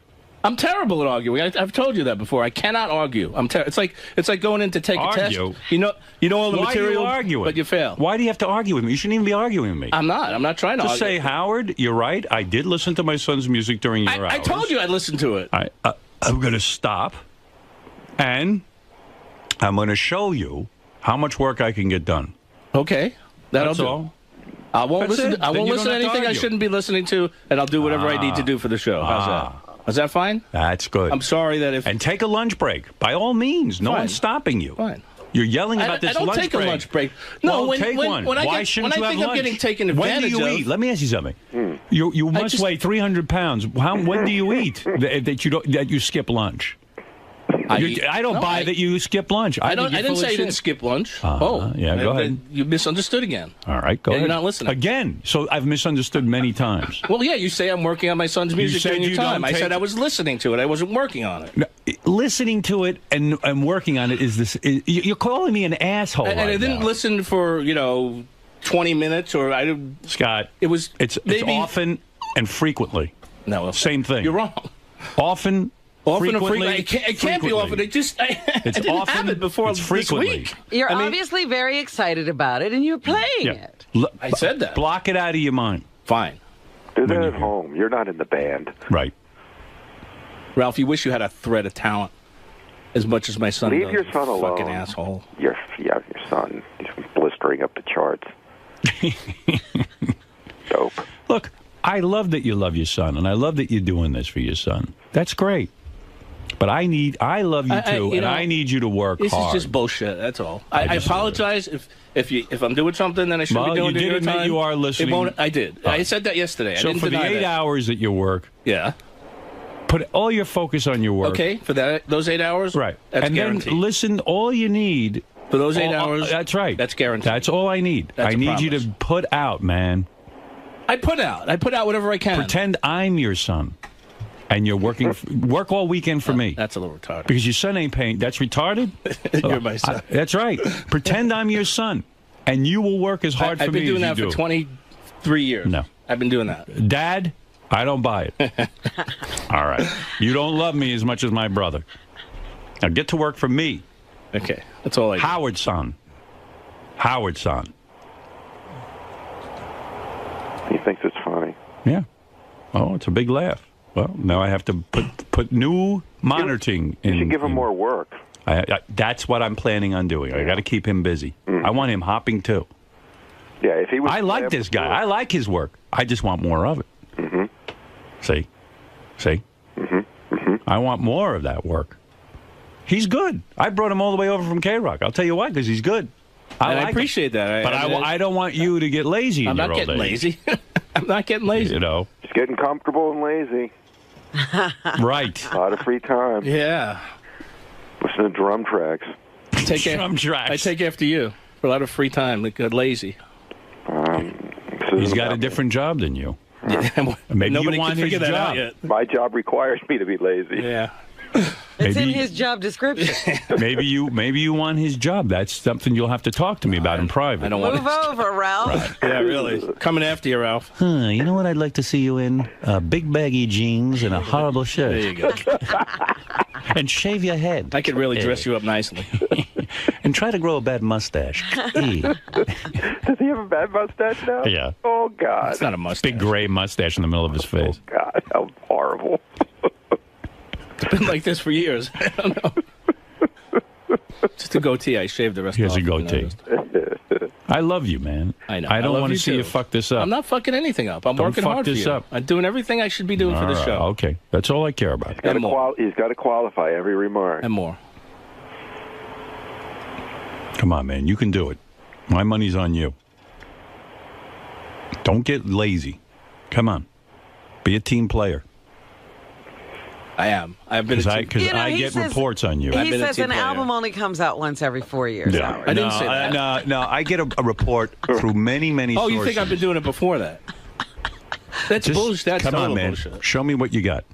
Okay. Hold on a second. That son's going to drum you right out of a job. Because I don't want to listen. I don't want to have to monitor you. You know, I was good. You know, I was all fired up about this. Wonderful around here being, sort of your own supervisor. I love it here. Do your thing, man. Don't make me monitor you. Screw it up. This is the best thing ever, and that's why You're going to turn this into a job. I felt like playing something for a minute. I don't want to was be not out of line. I don't want to be the jerk who has to take a magic marker and write your schedule on the top of your forehead every day. No, it is wonderful, and that's why I felt playing something for a minute. You know what I'm going to do? Fine. You ever see football players when they do something great? They put a star on their helmet. You know that? Yes. That's why you see all those You're stars. gonna put stars on my head? I'm going to put a star on your head every day that you're good. And the more stars you have on your head, Thanks. What does people he will get know. when he's bad? A dunce cap. No star.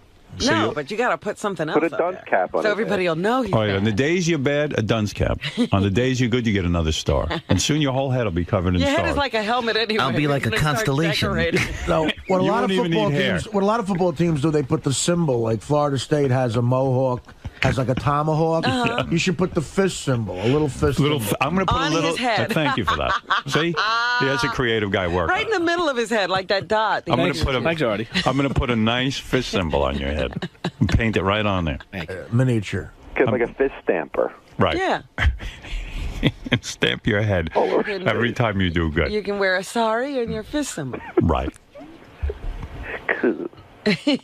I'm jealous. In fact, I'm I'd so like some on my confident. bald spot. I'm so confident. Right. I'm so confident right now in you. I'm going to draw a fist on your head right now. Your first fist. You know this is going to be a good day. Did I pass on that for now? You know when you go to church and they put the ashes in the middle of your head? That's what I'm going to do. Big Okay. fist right in the middle of your head. In ash. To remind you when you have a good day. Everybody's going to think you're a married Indian woman. Right. I know you're in there working on Heinz Special, but maybe you could have gotten it done in 2 days as opposed to a week if you weren't busy with the music. That's what I'm worried about. Heinz doesn't know if you're doing it fast. And he's new to radio. Whatever I have, know. I do it, and then I did your job, so I know your job. I understand that. I think even John was saying he's incredibly slow. Who? John? Were you John? Do you find him slow? When, Ralph? The other day when we were talking on the phone. Oh. All right, John. Yeah, you guys talk so much. Did you say that, John? No. No. Ralph's doing his job incredibly well. Oh, okay. He said you're a big, bald loser and you work really slow. Well, I'm looking forward to seeing those gold stars on your head because people are going to walk through the halls and go, there's a winner. Thank you. Who's he? There's a winner. Motley on the phone? That'll never happen. Listen, you're a talented guy. You're the best engineer I ever came across in this business. Thank you. I You mean mean that? I mean it from the bottom of my heart. But you know what it is with these prima donnas? Now you can't get him to do anything. I can't get him to do anything. He's busy producing. I'm not really Honestly, producing. I love you, but don't fucking push me against the wall here. Come on. Work Howard, with me here. I don't know where this comes from. I really don't. Yeah, I don't mean, treat your job like your dog. You've been Pay so attention great. to me. Yeah, don't try to get rid of the job the way you tried to get rid of the dog. Yeah. Where is that dog? About to have surgery. All right. It's still in my house. The dog you nicknamed Money Pit. That's it. I gotta have my son become a star to pay for the fucking surgery for the dog. Chico, you're on the air in North Scott, I Adams. told you, fuck everybody. I'll get rid of that dog with you 1 week. Hey, Chico, what's Let's happening? go for a little ride. First fucking dog for that jackass. What can I do for you? Howard, you're letting them walk all over you, man. It's just No, I'm not. I let me tell you something. I'm very everybody's aware. just taking advantage of you. That's true, but that's why I'm calling him out, and that's why I'm saying, look, between me and you, Scott, yes, you can say whatever you want to say, face here. I know what's going on back there. Fine. I know how many times you're busy with listening to your son's music. Okay. And I'm just saying, enough. Stop. Okay. Time to get back to work. Fine. You know, show people what you got. Fine. It's not 2 times you listen to me. It's many, many, many, many times. People are now singing the words. Yeah. There are people who know the words to the song. So he tries to fool me sometimes. He listens to his son's music with the headphones on, but I'm aware of even when the headphones are on, what goes on. Those are just the 2 times he got caught. Oh, believe me, he's been caught more than 2 times, but he's got the headphones I guess on. I never put headphones on for anything else either. You say the song is not racing up the charts. It's a hit around here. By the way, just so you know, there is no song. It's not even, there's nothing. I put Sal in charge of a chart that's going to monitor your work. There it is. It's the Scott's work checklist. You can see him back there on the Howard TV. Put something into Scott's board where he could listen to what he's doing all day? Well, something like that is being worked on. Okay, good. Hey, Howard? Yes. You know, this is one of the best segments that Scott's done all year. I'm laughing my ass off out there.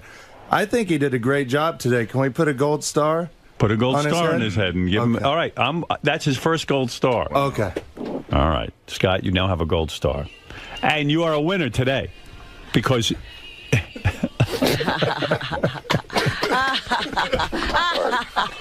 Look how good you look.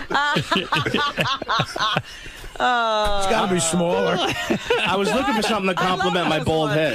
The hats look didn't work, fabulous. Now you're a winner. Thank you. Who's the big winner?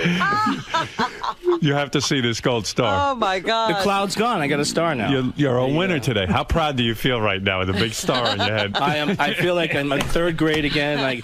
I got my gold star, no more dunce cap, and I'm really proud of myself. Listen, I love the work you do. Give me more of it. Thank you. No problem. All right. You are good. Thank you. Your work is not being questioned here. It's just No, I need more of it. Well, yeah. Yeah, I need more of it. Okay. Focus. Output. Focus. You got it. Focus is the word of the day. Yeah, Write focus on the star. John, take a magic marker and write focus on that star. Okay? Do you mind? No, that's all right. Do you mind? Go. It'll be a good reminder when you look in the mirror. Here, it's all right. He can do it right there on your head. And be sure not to get any ink on his head. Write it backwards so he can read it in the mirror. All right, let me see it. Focus. Yeah, there it is.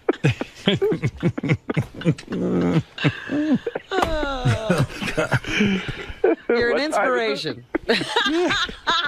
You know the what? rest of the staff is inspired. You're not kidding. Everyone's going to be jealous of you. You're a big star that says focus. Fuck them all, because I got the star now. Yeah. They don't. Now we're going to walk around here proudly with the star. I'm going to go out into the lobby with my star, to the bathroom, everywhere. Everybody's going to be jealous. That's right. What is this? What is it? Yeah, let Mel see your star. Let Mel for a raise. Well, he's working for that merger. He already thinks I'm an asshole. Let's look all the way. Do me a favor and don't take that star off all day. And in fact, what is the name of your son's band again? Emergency Now. They should change their name to Focus. Yes. Because you've got a big Focus star. That's Now. great publicity. Wasn't there a band name that? Emergency what? Now. Emergency Now. I didn't name them. A terrible name. I mean, Emergency Now.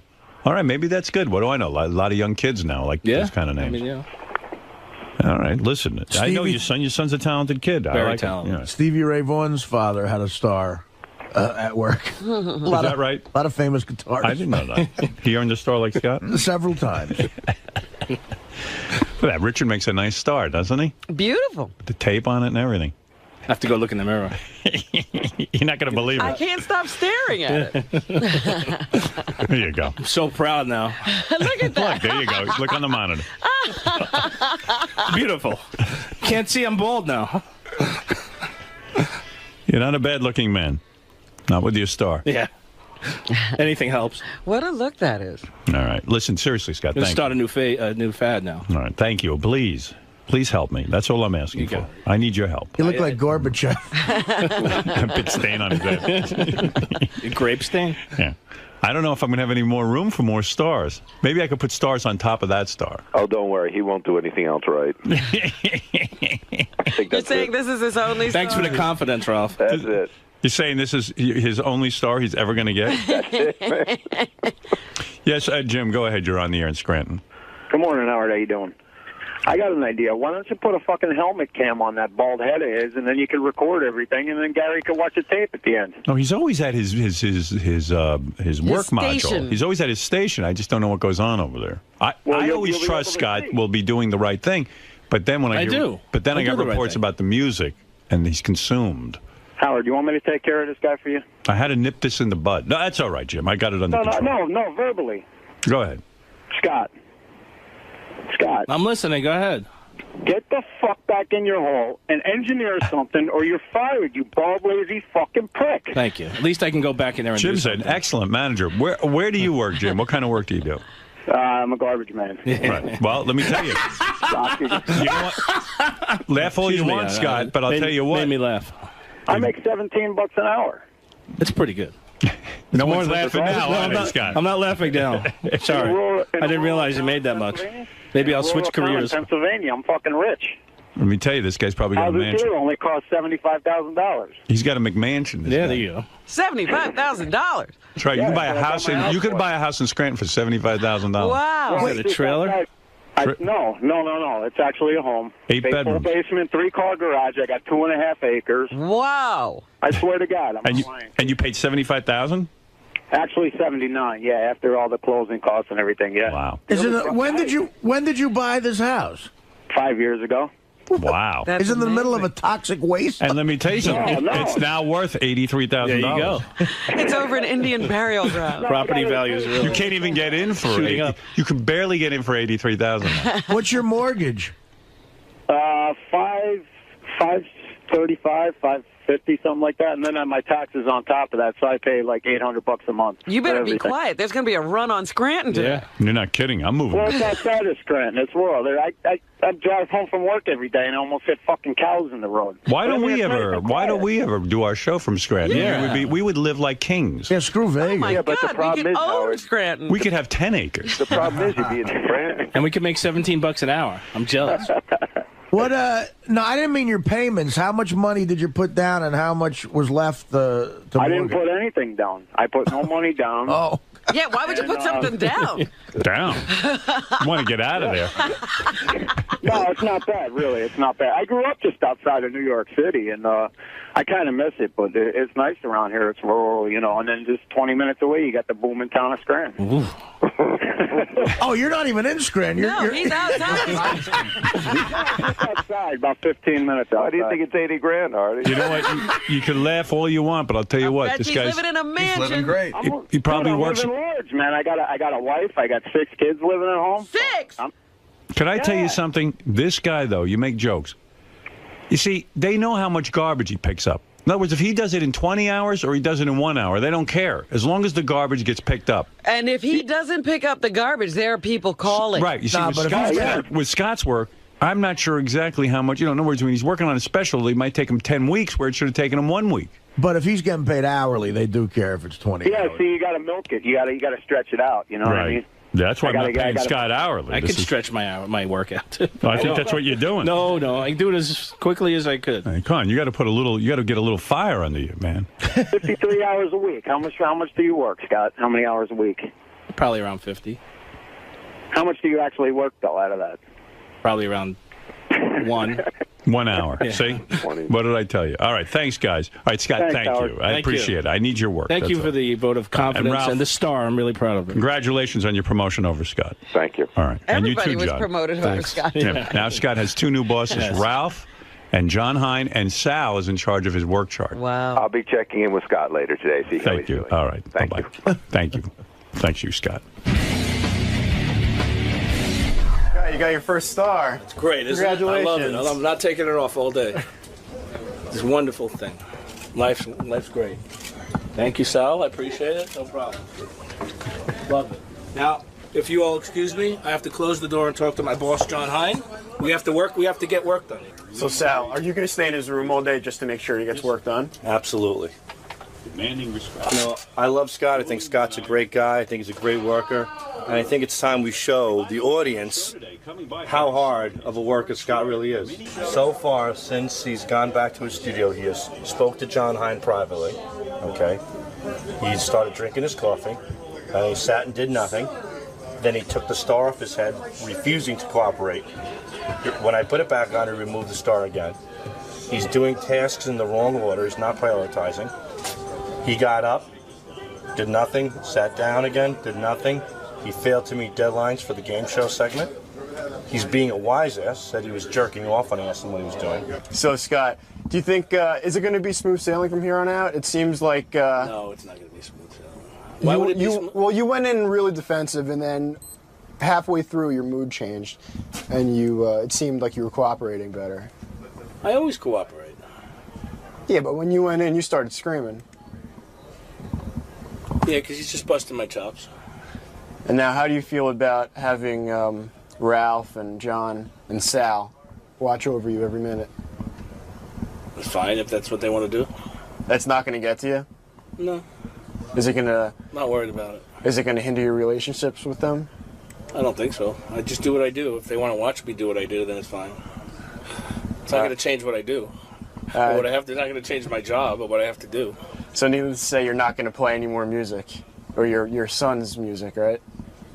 No, I'm not going to do that. From America's Got Talent and the winner of Apprentice, the Celebrity Apprentice. I don't really, I was going to say to Gary, don't bring Piers Morgan in because I don't know who he is, but I have seen America's Got Talent. He's the British guy. He's like the Simon Cowell of that show. Right. And there was an article in the paper yesterday that convinced me I should have Piers Morgan on because they say that show is better than American Idol and that it really is the true competition and talent contest that America's been waiting for. Really? They gave it a great review. People love it. America's been waiting for a true talent contest? According to the New York Post. I didn't realize. Piers Morgan. I don't really know Piers' work, but he is like a Simon Cowell. And people But enjoy on him. Apprentice, he was a real dick, apparently. Yeah, People couldn't stand him. But he won. Yeah. Donald Trump could stand him. Never heard of him. Yeah, he's a British guy like Simon Cowell, and he gives his opinions. Oh. Yeah, where else do you get a name like Piers? You know what? This England country doesn't have a good track record with Brits who give opinions. Okay, I'm Piers Morgan, a judge on America's Got Talent, in question marks. Why am I here? Because it's a lifetime's ambition. I've spent the last 43 miserable years of my life waiting to go on the Howard Stern show. And I finally got the call. And I've met the Queen of England 4 times. I've met presidents. I've met Nelson Mandela. I've hung out with Tony Blair. This is it. This is the big one.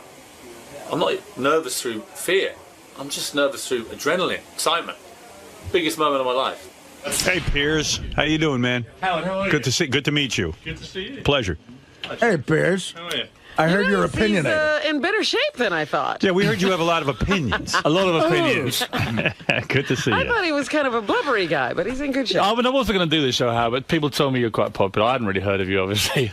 I did. It's Howie Mandel, right? Howie Is it? Mandel. No, I wasn't sure, but... Well, Simon Cowell must have mentioned to you. He's done the show a couple He told of me, he times. warned me, he said, don't do it in a million years, for God's sake. He'll rinse you to hell. But I said, you know Really? what? I like Simon Cowell. I actually got Does along. Simon not like doing this show? He loves doing this show. My God, when I told him I was doing it, he was furious. The great thing about Simon Cowell was I had in all three judges once on the show, and I did the bit that they were deathly afraid of. I brought in a singer to audition for them, and I said, just evaluate this guy as a kid for my audience. And they were like, oh, he's horrible. He's awful. He can never have a career in the business.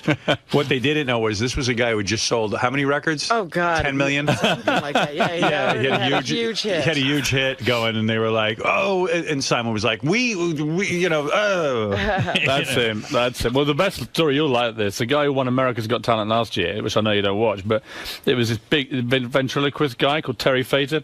So Simon says, oh, ventriloquist's not going to make me any money. God, forget it. Leaves him, right, to go off and fend for himself. Right. 2 weeks ago, he signed a $100 million deal at the Mirage in Vegas. Is that right? Biggest Vegas deal in 5 years. Yeah. Simon would not sign Simon him. doesn't get $1. It's one of the funniest stories of the year. $100 million. $100 million. Shows how much he knows. Why was the guy so good, the ventriloquist? Like, I love ventriloquism. Well, the twist he had was he does singing impressions himself, and then he does ventriloquism through the puppets. And 2 years ago, he brought them together and does singing impressions through the puppets. Right. So the puppets, like Turtles, sing Dean Martin, but he's brilliant. And it's an amazing act, but Simon just never got this. You know, to him, he wasn't a singer, he wasn't 19, it was never going to happen. He's a puppeteer. Fantastic, yeah. Yeah. And Simon could have signed him and actually participated in the $100 million deal. He could have had a big cut of that money. He would have been the manager, so to speak. Exactly. Yeah. Wow, no kidding. If he'd been a singer, Simon would be laughing all the way to the bank. But because How do you get a cool job like yours? I think your job is really terrific, that you could sit there every what week. were you doing before? Yeah. I was a tabloid newspaper editor for 11 years in England. Oh. Yeah. So, I mean, you're a legitimate guy. You've been in the business, sort of. And, Yeah, and I used to write crap about Simon, and he sort of admired my work, and eventually I got fired. I mean, you talk about the guy who's been fired from the baseball team.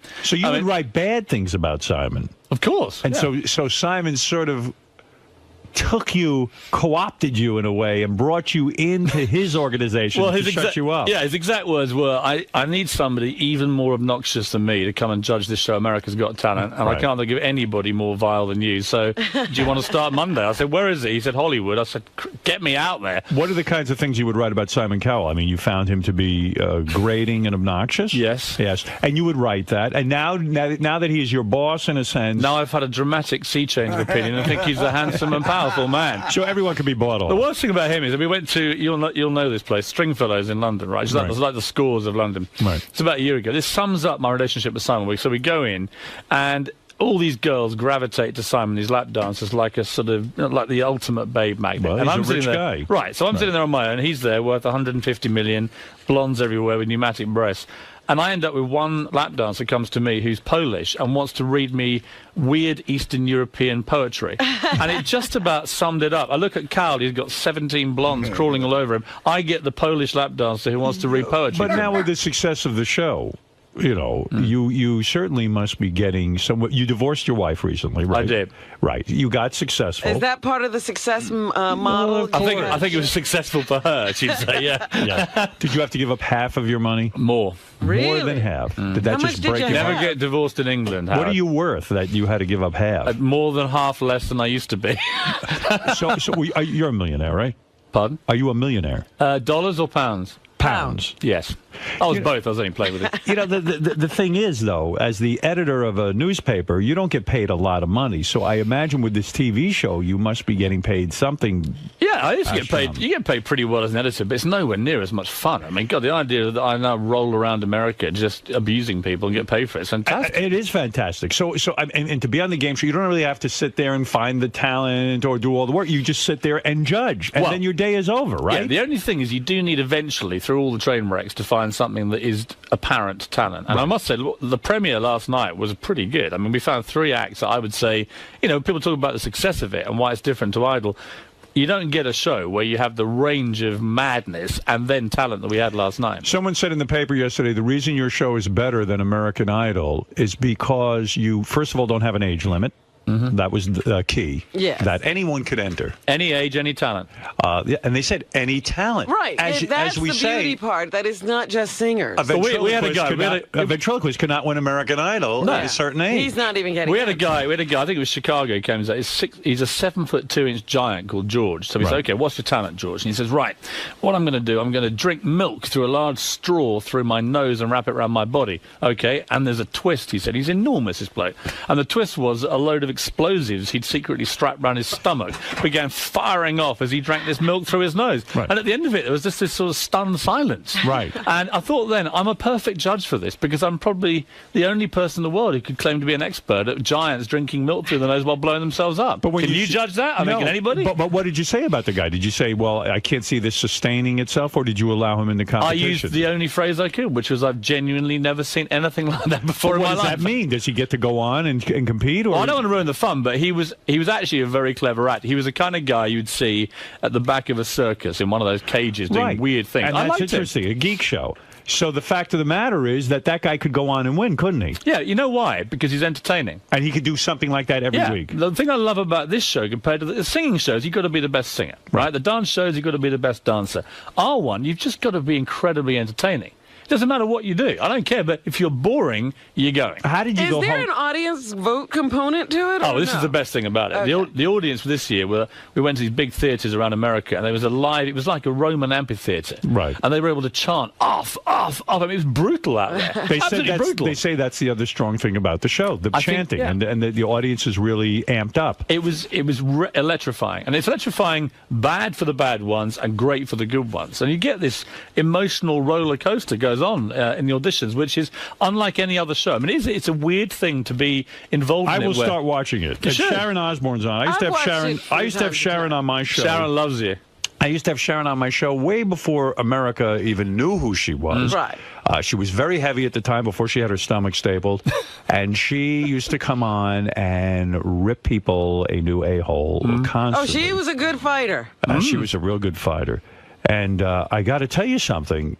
You know, to see her sitting in that position, it's like, wow, we were right. She is good. Yeah. She's good She on can hold her television. own. She is hilarious. People used to say to me, why do you have her on? No one knows who she is. I said, she's good. Yeah, she does a lot of stuff now. But what about David Hasselhoff? Yeah, now you don't like him, right? He's just a tool, isn't he? Yeah. You know what I mean? Do you say that to him? Of course. I wake up in the morning, go to the office and say, David, how are you, tool? Why and he is says, he a tool? Don't call me a tool, you tabloid wanker. Why and is that's he a how tool, our day though? starts. But why is he a tool? No, he's all right. David's quite funny. I mean, he can be funny. Right, don't get me wrong. Is he funny because he is not in on the joke? Are we laughing at him? We're laughing at him. I think he pretends to get the joke. So he'll go, don't hassle the half, and he'll wear the T-shirts and all this sort of thing. But secretly, he's not laughing. Does he spend most of his time talking about himself? Yes. He does? Yes. And so it's an enormous ego, and maybe it's not justified. I mean, it was Baywatch. The guy had a huge career, made a lot of money. Yeah.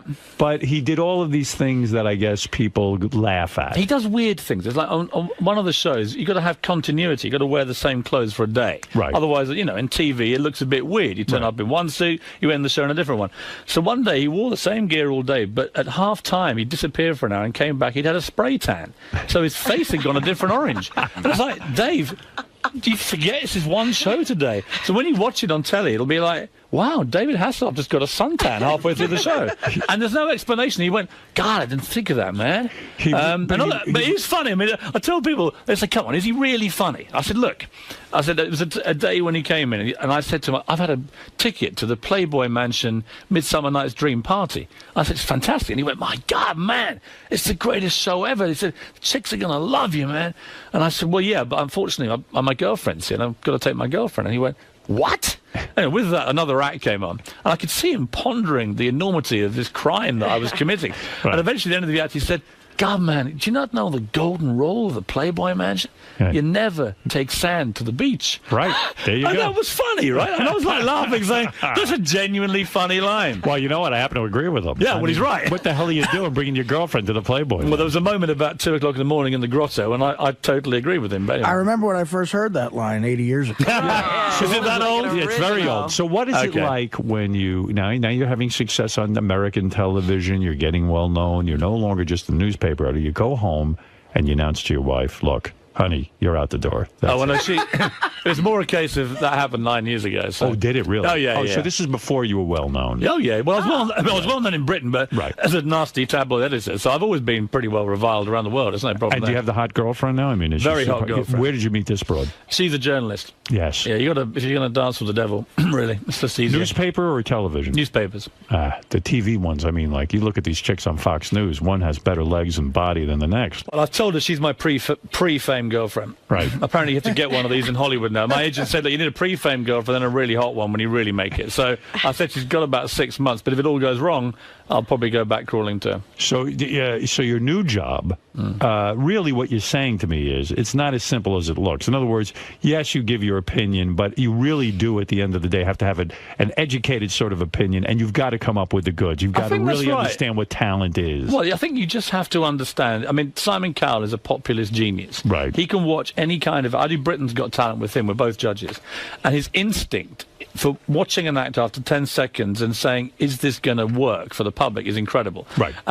When I judge it, I tend to do two things. One, you don't want to put just through all the acts that have just got great talent and leave it there. You've got to have entertaining people as well for the semi-finals. But ultimately, you've got to have a final where someone can win and America goes, wow. That was real talent. Right. We had a judge once. Remember when we did our film festival and we had a judge and we had to give our opinions and stuff like that? Yes, And I difficult. found it very difficult, actually. It really is, because you do feel the pressure. Like, what if I'm wrong? What if I really don't know? I mean, I think American judges, from my experience of watching them and working with them, David and Sharon, just David in particular, but he doesn't like getting booed by the audience. He doesn't like being critical. And I get that. Americans are basically nicer people than Brits. The reason we all get farmed out here on this evil Brit judge factory is because we are more comfortable with saying to people, that was terrible. You know, because we're just It's a hard thing to do, to say to someone, you really have no talent. Yeah, but I think it's a fairer thing to do. The worst thing to me is to say to someone who's terrible, hey, you were really good, you got potential. They Because go then away they and say, waste their lives chasing it. living a dream they can't have. Yeah. You did The Apprentice. I did. That was fun? It was a month on the streets of New York. Why with did everyone a hate bunch of D-list wackos. It was great. Yeah, but why did everyone hate you? People were threatening to quit the show because they couldn't stand to be with you. The only ones who wanted to quit the show because of me were the New Yorkers, and I thought they were a disgrace to their city. Who is a New Yorker? Stephen Baldwin. I mean, he spent half the time lecturing me about God, and then the other half he'd be saying, God, man, when I was a Hellraiser, I had 10 hookers in Vegas. I was like, well, make your mind that way. Yeah, right. Which side of the fence are you going to dance, Steve? He wanted you to know he once had a life. Yeah, and then Vinny Pastore morphed into Don Corleone, and every 2 minutes he'd go, you better watch your back next time you're in New York. And I said, eventually I said, you are not Don Corleone, right? That's you're a character. Vinny Pastore, all right? You're a soprano by day, but by night you're just So you're saying that Vinny Pastore now thinks he's a real soprano. Yes. And you're saying that Stephen Baldwin's religion is... I think he had complex issues about which side of the fence he wanted to Do you think he's dance. really religious, or is this a shtick to get him some attention? I wouldn't question his integrity in would. the religion. Why don't we? You're right. I think it probably is. Yeah, I think it's a lot of why are horse you going to shit. be nice now? I think he wants to be. I think he wakes up on a Sunday morning, he turns on his telly, and he sees these guys going blah blah blah and making millions, and he thinks he wants a piece of the action. It's my honest view. You have said that being on The Apprentice, that Ivanka, the daughter, Donald's daughter, is so beautiful that you almost couldn't concentrate on being on the show. I couldn't. She was dazzling. Stunning. What a catch, huh? Oh, my God. And single, someone told me, right? Yeah. Yes. I mean, that could be my next reality TV show. Did you put the moves on her at all? Tried everything, but she was batting me away firmly. Would you consider dating her? Is she too young for you? Ivanka, if she begged me, but she'd have to beg. How old a girl are we talking about? Is she 20-something, right? I think she's like mid-20s. How old a guy are you, man? I'm 43, but I look younger, right? So would you date a girl in her mid-20s? I have dated a girl in my mid-20s. You have no problem with that? Absolutely none at all. Right. So how low will you go? Will you go to 18 years old? 22. 22 is your cutoff. And Ivanka fits the bill. Absolutely. What a catch that is, Manon. She would be. I mean, good looking, money. Donald whole at the deal. wedding. Smart. If she's listening, Actually, the funniest moment in The Apprentice involved you. You probably don't even know this, but eventually I was going on at Baldwin. We had to get a charity auction going, get people helping and everything else. And I was getting Simon Cowell, the Duchess of York, Andrew Lloyd Webber, all these people, bang, bang, bang, bang, bang. Nothing from Baldwin. So he went out one night to go and sell tickets to the auction. Didn't sell a ticket, having trawled the clubs for 3 weeks. I said, it's your town. Surely you can find one person you know will buy a ticket. Anyway, eventually he said, okay, I know what we're going to do. We're going to get some publicity on Howard Stern. He's an old friend. He'll take me on. Blah, blah. So we set up this thing downstairs with your guys, and we're waiting there with the cameras, and I know what's going to happen. And as the seconds tick by and the minutes go by, and Stephen's just praying you call him, right? He's just praying. Please, Howard. Blew him off. Save my career. And at the last minute, it was like, something's just come up. And he just sat there staring into space. And I was like, so you're only... Cool. The only contact you said you had in New York just blew up on you. I You blew him. waste That's great. of space. I had no idea I did that. And you brought me so much pleasure, Howard. Now you know a lot of people from being an editor at a newspaper and all this stuff.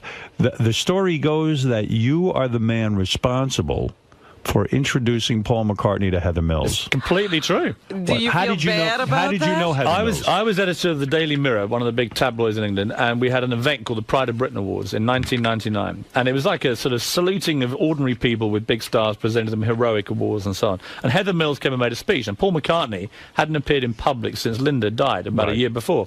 And he turned up halfway through the lunch, sits next to me, and it's like an amazing moment. Everyone goes crazy. Heather Mills gets up and makes this inspiring speech about landmines and so on. And you actually see it's a video clip where Paul McCartney nudges me with his elbow and he says, who's this? And to my utter undying shame as a Beatles fan, I tell him this girl's great and she's this and she's a vegetarian and she's got long blonde hair, and you do the maths. And afterwards they met and they got on really well. Were you surprised that he was attracted to a girl with one leg? Seriously, I'm very shallow. That's a tough Did she know? Do you know, in all honesty, yes, I'm with you on that. I find it a bit weird. But did he know at that time that she had one leg? I don't know at the time. I don't know about that. I do know that he knew that he thought she was quite a nice person and not the greedy, grasping little gold-digging hoe that she turned out to be. So I would like to publicly apologise to Paul McCartney because Have you seen him since? Yeah, I keep apologising. He keeps reassuring me and sort of comforting me and saying, don't worry, man. I said, look, I saw his daughter last week and she just shook her head at me and said, why? Why us? Why did you choose our family? Right. Stella McCartney hated Stella's very cool guy. But she hated her. Yeah, and she said, Dad, what the hell are you doing with this woman? And of course, the more we found out about Heather, the worse it got. And the good news, though, from your point of view, is that she's decided she's so hated in Britain. She's the most hated woman in British history now after skinning him for $50 million. Right. She's coming to America where she says, quotes, they love me over there. So congratulations, New York, you're getting Heather Mills. So you were duped in a sense. You were not a good judge of her. Nice. Do you know what? I was taken in like he was, and she was very, very good at that. She would make out she was this great charity fundraiser, and she was an honest woman. But in the end, how soon did you realize it was a big mistake? How long did it take you? I think it was when they got married. Even then, it seemed okay. But there was.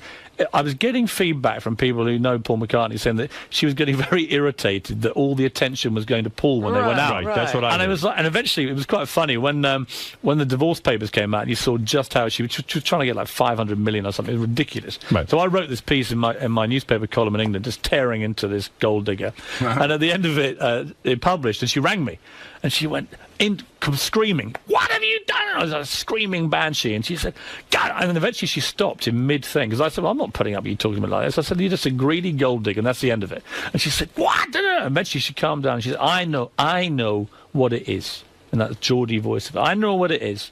You're a Paul fan, aren't you? Aren't you?" And I sort of paused and I said, well, Heather, you know what it's like? So on the one hand, we got a guy who wrote yesterday, Hey Jude and the Beatles. On the other hand, we have you, a gold-digging little bimbo, trying to skim him for all the profits of Hey Jude. It's not a difficult one, is it, love? Right. What? Bang! Boom! And that was it. That was the end of it. End of a beautiful relationship. So was the divorce her plan all along, do you think? It would be very cynical to think, but let's just say she's got a bit of form for taking old men to the cleaners, Howard. And how did you become so friendly with Paul McCartney?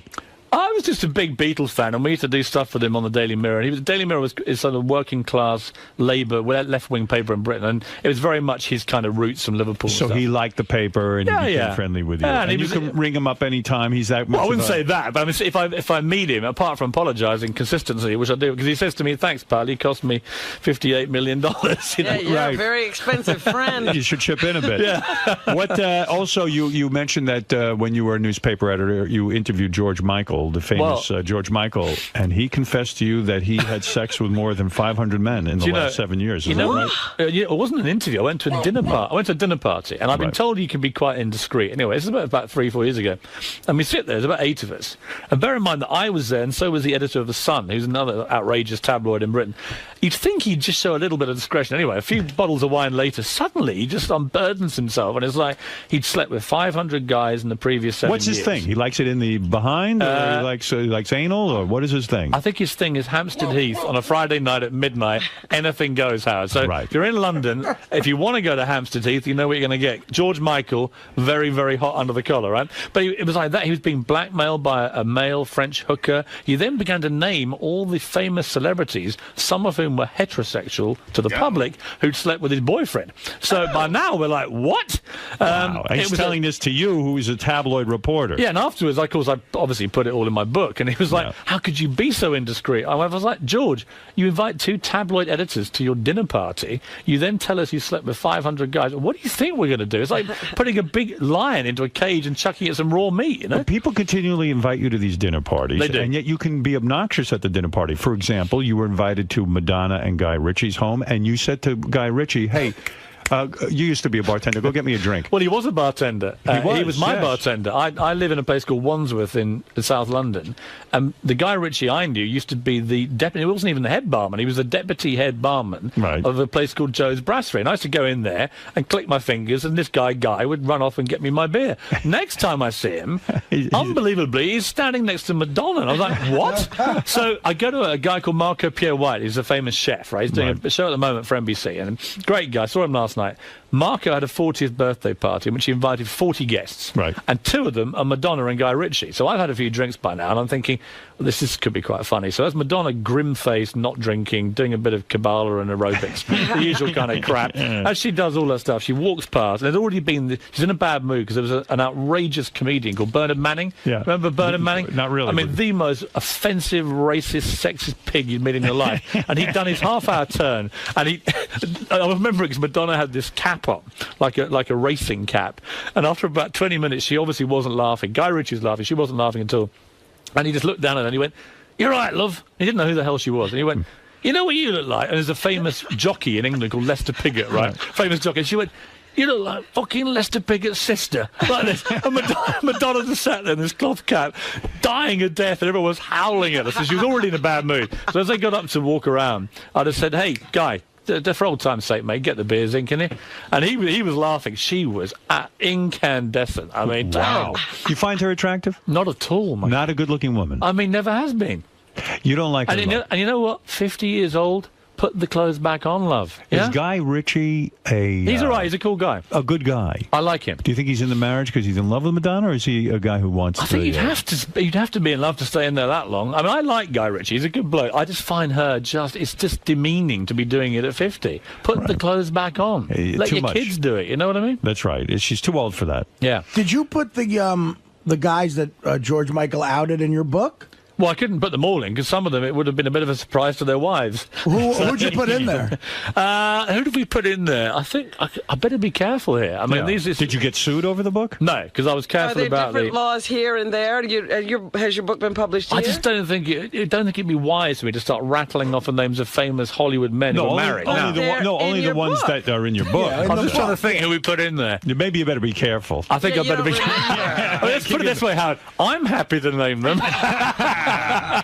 That's great stuff. Well, Piers, you're doing well. Let's face it. Piers Morgan is on America's Got Talent Tuesday nights at 9 o'clock on NBC. You're clearly in the zone. I mean, it sounds like you're becoming America's favorite. I don't like that. Say that again. America's favorite. Thank you, Howard. Piers Morgan, I'm happy to meet you. Can I say I've met everyone, right? Nelson Mandela, the Queen of England, Tony Blair, Arnold Schwarzenegger. When they told me Howard Stern wanted to be on his show, greatest moment of my career. Oh, isn't that Kid great? you not? Thank you. Read your book, watched the movie, listened to your shows back in England. Thank you. This is the career highlight. And how? And where are you living now? I live in London and then LA most of the time doing the talent show. And You stuff. got a big house? I mean, you must have a big spread, right? Of course. Unbelievable. Getting bigger by the year, and when I get one as big as yours, I'll be dying a happy man. And you've had sex with 2 women at the same time? No. Not yet. No, You're but I'm working hoping if toward I hang out with you a bit, I might get a bit nearer that. You're a judge. How are you in the sack? Very, very, very good. I asked Lennox Lewis that question because Lennox was on The Celebrity Apprentice, and I do interviews for GQ magazine, and I always say to everybody, "Are you good in bed?" Right? It's just a great question because whatever they say, Lennox Lewis, the boxer, and Lennox just went, "No." I looked forward. I went, "You don't argue with Lennox." He went, "No," and there was a long pause, and he went, "I'm great." What makes a man great in bed? Stamina, willpower, selflessness. Forget all that. You just got to be hung like a donkey, right? Are you hung like a donkey? Absolutely. Really? Yes. How many inches? How many are you? You want the honest truth? Yeah. Robin, what was I? I was just about 6 Just inches. under 6, right? Just How many? Under. Just about 6 inches. Oh, I'm bigger than you. That's all that matters. Really? If I die, I want my epitaph to say, hung better than Howard Stern. That'll be fine for me. Ever urinate on a woman? No. Never. Never. What's I the heard weirdest thing you ever heard that did? conversation earlier. Not happy about that. What is very uncomfortable. Drinking a cup of coffee at 8 in the morning. I don't want to hear that kind of filth, Howard. What is the weirdest thing you ever did with a woman? I don't really do weird things. Was your buttocks ever eaten by a woman? Tongue right We up always the... have the impression that the British are kinky. We're not that kinky. I suspect Simon's kinkier than me. Is it true that Lennox Lewis is a great chess player? He's a fantastic chess player. Are you a fantastic chess player? I thought I was. We played chess every day on The Apprentice to while away the boring hours when Vinnie Pastore was dying of a heart attack and Stephen Baldwin was telling us about hookers in Vegas and then preaching to us. And we played chess every day. We played 39 games. Chess is a big game in England. And I love chess. I was my school chess champion, played it all my life. What is your rating? Well, I don't know what rating is here. We don't really do it that way we are. But I'm not bad at chess. Right. Lennox beat me 38 times out of 39. Wow. And what he did to make it worse... You must have been shocked because he's a boxer. I mean, exactly. And he says his mum taught him and his mum's better than he is. But the great thing about Lennox is he couldn't stop showboating. So just before he made the crucial move to beat me, he'd stand up and then very slowly walk around the room like a kind of funeral march. What a dick. And it was like, so I would be thinking, I've got him, I've got the bastard, right? I'm in here, bang. Went in to get it, and suddenly he'd get up, and I'd go, not again, where's he going? And this slow walk around the room. I mean, terrible gloating. Would you play the game with time controls, or there were no time controls? Well, we had days to spare, so there was no time control. But he plays chess like he boxed. So he's very, very cunning. He's very quick with a jab. Boom, boom, boom, boom. And before you know it, you're just all over the place. Really? He's a fantastic chess player. I mean, he would be able to give any serious chess player a game. Do you ever play chess on the internet?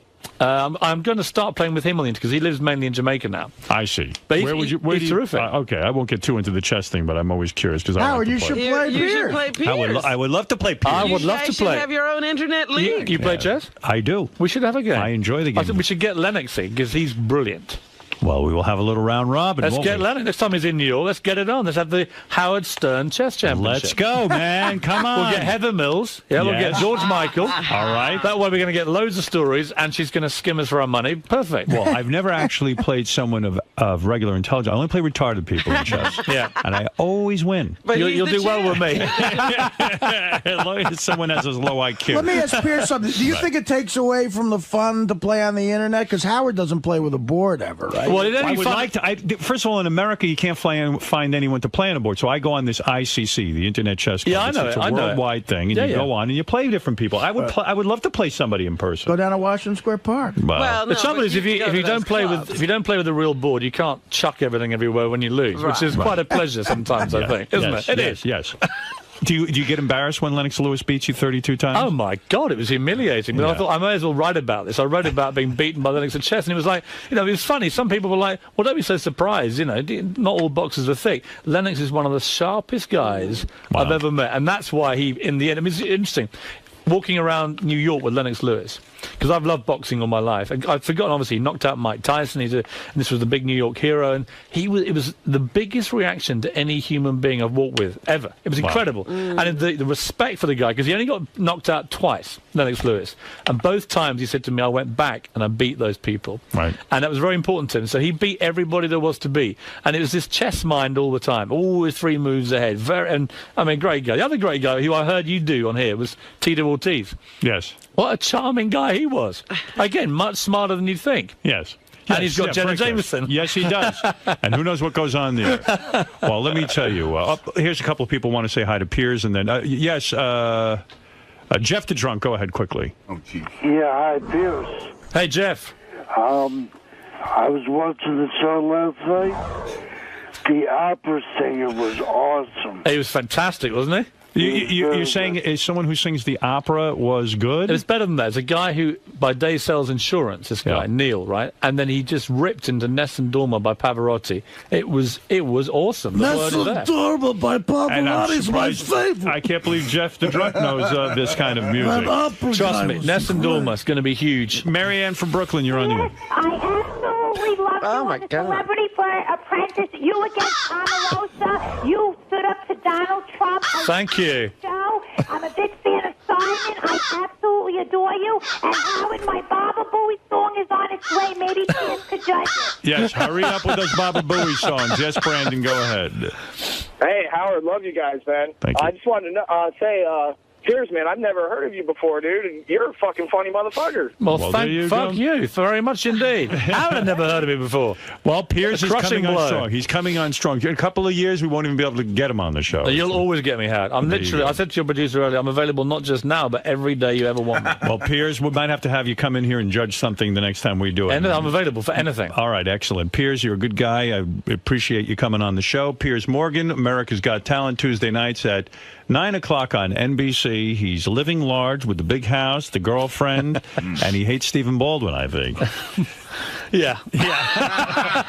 Sounds like he's got a license to print pussy, this guy. This is nice. It does, doesn't it? You're right. It Yeah. sure does. Unfortunately, I love my girlfriend, so it may be a bit of a problem. You have any Playboy Playmates in your past? Well, Tiffany Fallon was on the show. She was lovely. But unfortunately, she slightly ruined things by announcing on day one she's pregnant. But you didn't by a make love to her. multi-millionaire rock star. It killed everything. On every level, I was finished. All right, Piers, we'll take a break. Thanks for coming in, and good luck with the show. I hear it's doing great. It was seriously a pleasure. Thank you. Thanks, Piers. Piers. Survived, Howard. How was that, man? Fantastic. Looks like you made a new fan and a chess partner. Well, I'm going to be playing chess with Howard and Lennox, and I feel like we've just bonded, lifetime relationship. So what did you like about doing Howard's show? We can say what the hell you like, can't you? It's fantastic. And he just goes with it. In fact, the more disgusting and depraved you get, the more he likes it. And that was brilliant. You know what? Howard's a legend. I mean, in my neck of the woods back in London, all we know about Howard is there's one DJ in the world worth going on, it's Howard Stern. He's the number one. And I've done a lot of radio, a lot of TV in my life. Now I've done Howard Stern. I can die a happy man. All right, man. It was a great interview. Thanks for stopping by.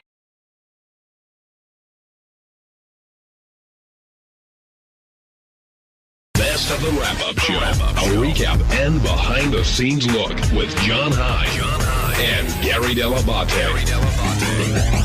The Best of the Wrap-Up Show begins now.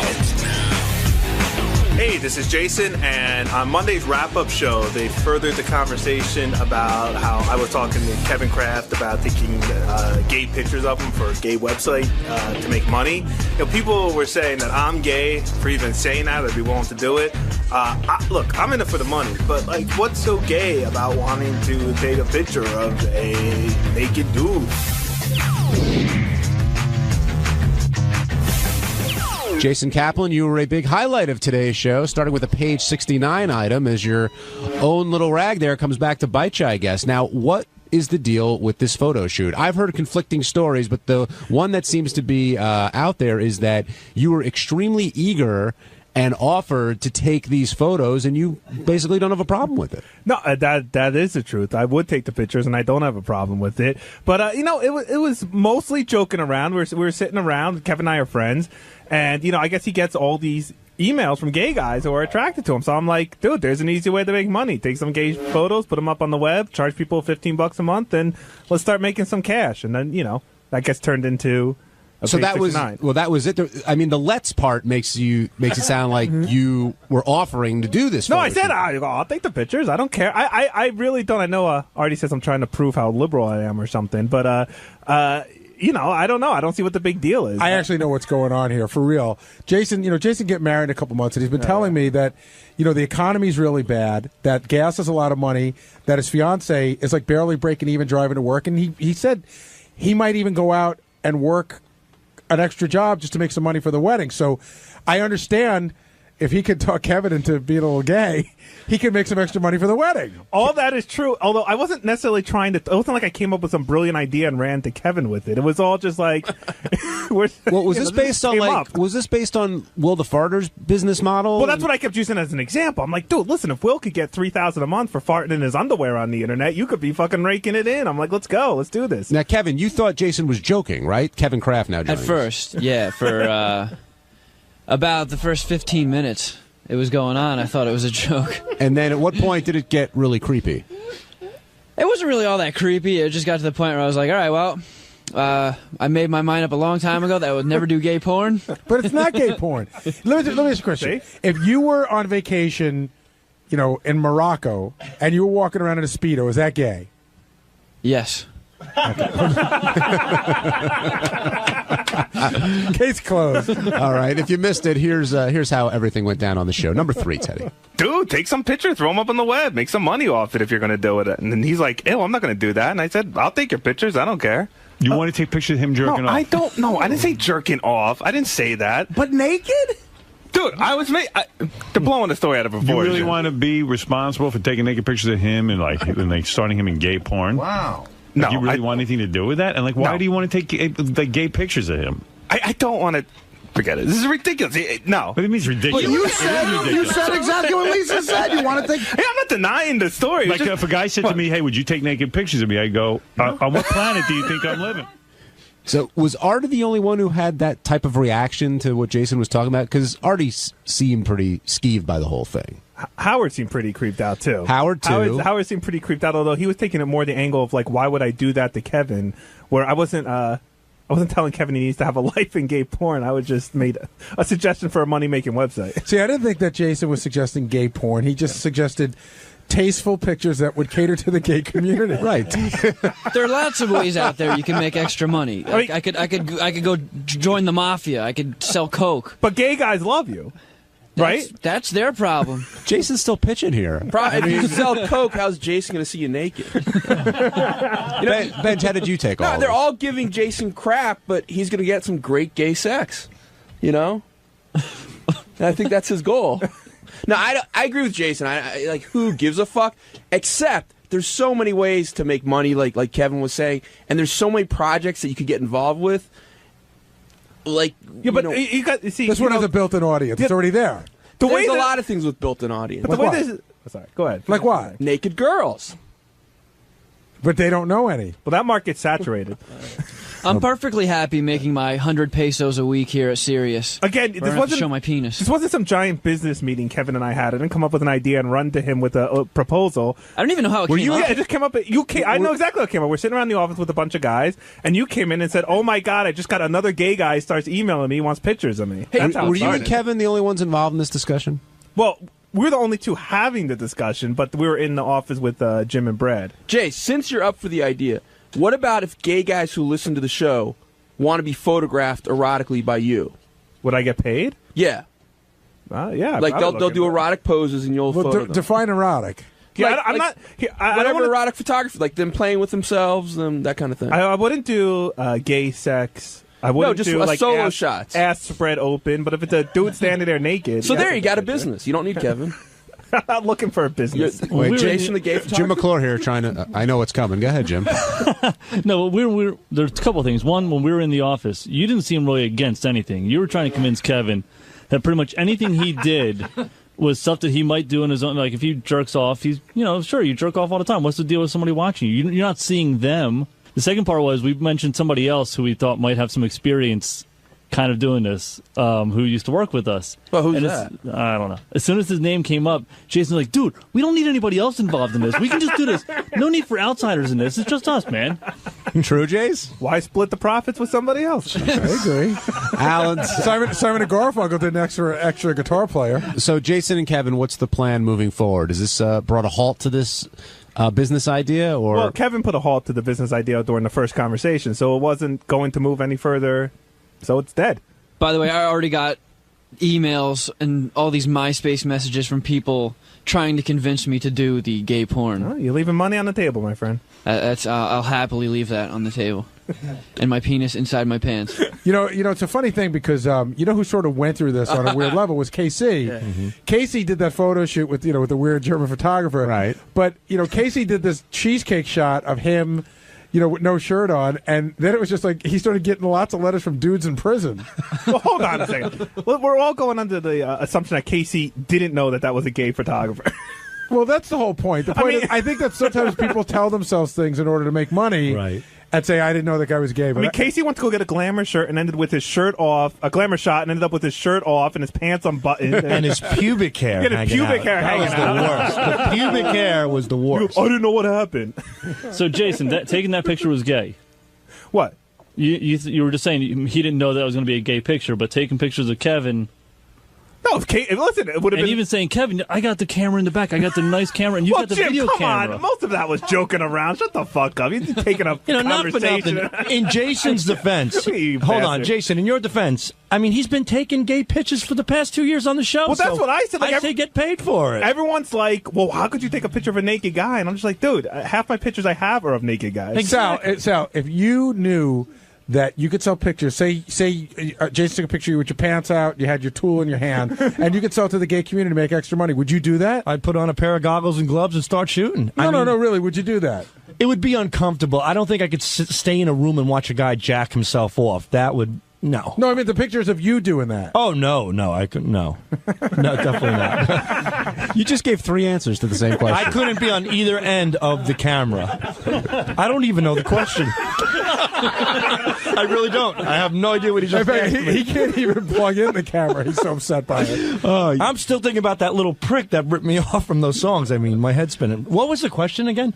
Would I be the jerky or the photographer? Would you be the guy who let Jason take pictures of you with your tool in your hand if you knew you could sell them online to gay guys? No, I wouldn't. Thank you, Sal. Look at the stuff Is that your happens, final answer? That's my final answer. Ralph Sorella, you're back on the wrap-up show. Hey now. Hi, Ralph. Hey, I don't think I don't have a problem with Jason taking pictures. I don't think that makes him gay or anything like that. And he's just looking for a way to make money. But Jason's really a horrible photographer. Like, he doesn't take good pictures. Why would you want some guy taking bad pictures? See, this is a bone of contention, too, because what happens is Jason takes pictures and puts them up on the website, and then Ralph usually calls in to say what horrible pictures they are. And, yeah. Well, it's great that everyone's cutting on Jason, and Ralph found a unique way to cut on him. Right. You're not gay, you're just bad. Yeah, I mean, I'm not, Jason's not there to be a photographer, so, it's not an insult to him and his talent. That's not where his talent lies. Have you ever talked to him about how to be better at it? Wait, Ralph, so saying Jason takes shitty pictures isn't an insult because that's not his day job? Is that what you're saying? Yeah, I mean, he's not a photographer. First of all, Tate and I take shitty pictures. He doesn't have a good eye. He doesn't have a good eye for taking pictures. I mean, like I take horrible pictures. Like every picture on the website, they're horrible. Artie's next book cover is going to be one of my pictures. You calm bastard. down, Jason. Because it's supposed to be funny and stupid and not look good. If it was supposed to look good, then he would have hire professional photographer. Get another job. We don't do good enough. Jason takes 20 pictures of a hot chick, and sometimes I'll go over to Howard's house, and when I'm not goofing on Gary, I'll say, "Hey, who was that chick in this morning?" And Howard goes, "Oh yeah, she was kind of hot. Let me show you some pictures." And he opens up an email, and it's got 20 pictures, and he's like, "I don't know, man. She looked good in the studio." Jace, do you take offense to this? No, not really. I don't care. I mean, listen, A, he's right. I'm not a photographer. I never went to photography school or had class or anything in it. B, I have about a minute and a half to take pictures in the studio after a chick's been in there. And see, I do think a lot of the pictures I take end up being really good. Well, if you take much better with dick. If you take 50 pictures, one might be good. But yeah, you should. Yeah, well, that's called being a photojournalist, Ralph, and that's how I classify myself. But Ralph, can you give Jason any advice on how? Like, have you ever spoken to him off the air? And I have. I spent the afternoon with him one day, tried to show him how to take better pictures of Howard and stuff. So we set up Howard's shot, and now that's where I take pictures of Howard. And now what? I took your advice. It was good advice. Yeah. No. I'm not saying you don't take advice. I'm just saying you're not. I don't think this is your thing. No, well, I'm not going to open up a photography school after I'm done here. No. You should be the website administrator and just get some photographer that takes the gay pictures of him. Kevin, why won't you do that? What? Oh, Kevin. What, you mean pose naked? Yeah. Well, I don't want to disappoint my family that much. Hey, it's John Hine, and on Tuesday's wrap-up show, Ganji stopped by to attempt to explain the code of men, and frankly, none of us understand what the hell he's saying.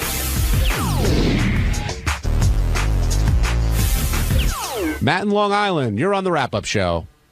Did you say Matt? Yes, I did. I wanted to talk about Ganji, that fucking loser. Okay, what about him? What's this man rule? How come I never heard about this rule? The code of men? Yeah, I mean, what is that gay shit? Well, which code of men, Ganji's or Howard's? Ganji's. I mean, is he serious? Had you guys heard that? Well, what was Ganji's code of men? What was his speech? code? Something like, I don't know, 6 months he has to try and to get this girl to date him, and if she don't like him, then Audie's allowed to try. Yeah, Ganji likened it to a slow burn, I believe he said. See, the problem is there's a code of men, but there's no universal code of men. So every guy has their own code, and that's a problem because they're not the code. What's that? That's not the code, though. I gotta say. I mean, the only code is like you don't fuck some guy's wife. Exactly. The code I know is you don't fuck a guy's wife. Even if a guy breaks up with a girl, you still don't date her if she's your friend. 2 guys never share an umbrella. Like, that's the code of man. I thought it was like, if I can get laid, I'm doing it. But really, see, I mean, Audie goes and he brings this girl to Letterman, and that's a big thing. He could have brought 50 other girls, and he brings her, and fucking Ganji, he's a cockblock. Well, but Ganji could make the argument. You're right. He could have brought 50 girls. Why did it have to be that one? And Matt, you could talk to the man himself right now. Ganji, a lot of people are getting on you for your code of men and saying it's bullshit. Why is it bullshit, Matt? Because who are you to her? You're a nobody to her. So what are you? Mark your territory? I mean, no, I was nobody to her, but I pissed all over her. Yeah, exactly. No, I was nobody to her, but I was putting the moves on first. So listen. What moves did you put on? No, hey, listen, Matt. So this is how the scenario works out, right? You like a girl. You're trying to get something going, and who, by the way, is living with a boyfriend. Doesn't matter. No, it doesn't matter. Just listen to the scenario. You like a girl. Who cares if she has a boyfriend? So you're saying. You like a girl, whether or not she has a boyfriend, and your buddy comes in and goes, hey, I'm going to take her out. I have more money than you. I'm just going to take her out. You're cool with that? In the situation that you're in right now, yes. Why? What situation am I in? You are nothing to... So you like her, so that means every girl that you like... put yourself in the same... to any other guy? So put yourself in the same situation. You like a girl, and one of your buddies comes in and swoops her and tries to swoop her up. You cool? You know what? You good with that? You good with your friend? Isn't that sort of what you were doing to this girl's boyfriend? Are you good? Are you good? It doesn't matter about the boyfriend. I don't know. I'm not friends with the boyfriend. But don't you agree that the rules are a little bit different here because it's an on-air thing? No, they shouldn't be. I mean, they shouldn't be. It's the same thing, dude. If anyone in this room who I considered a friend told me in any way, shape, or form they were interested in a girl, I don't care if she came over to me and said, I hate Gary. He's the ugliest guy in the world. I love you. I wouldn't give a shit because you're my friend. Stop talking about Mary. No, but you know what I mean? Like my loyalty is to my friend, and there'll always be another girl. I'm not going to fuck over my friend, but to hook up and. I get what you're saying, but don't you think like nobody knew that you had this attitude before it all unfolded on the air? Yeah, and they're doing a bit like if Artie would have known this whole thing off the air. It probably would have never went down the way it went down. It definitely wouldn't have. Already said that. But what I'm saying is the time span that it all happened was 5 minutes. You know what I mean? So from the time, but it all happened. It all happened on the air. Absolutely. That's why I think it's a little bit different. But go ahead, Ben. Sorry, every Howard TV chick that comes in, you're gonna have a chance to lay claim to first. I guess maybe, yeah. I don't know. No, because I don't deal with every single one of them. Can you lay claim to more than one girl at a time? Yeah, is it like Disney? Can you only do the fast pass for one ride, and then you have to go on it before you can do fast pass again? Where does that fit in the code, Ganj? I wouldn't lay claim to more than one girl at a time. Do you? But I mean, do you currently have a claim to anyone? No. You really Currently don't. No claims to anyone. No. But what about the time that passes? Like, how much time needs to pass before this girl becomes free game anymore? Like, you say you like her. Free game to anybody in the world, or free game to my buddies? Either or. Free game to my buddies is, hey, you come, you go. All right, I've already established that I liked her. Gary comes over to me and says, hey, dude, I really like her. Can I try?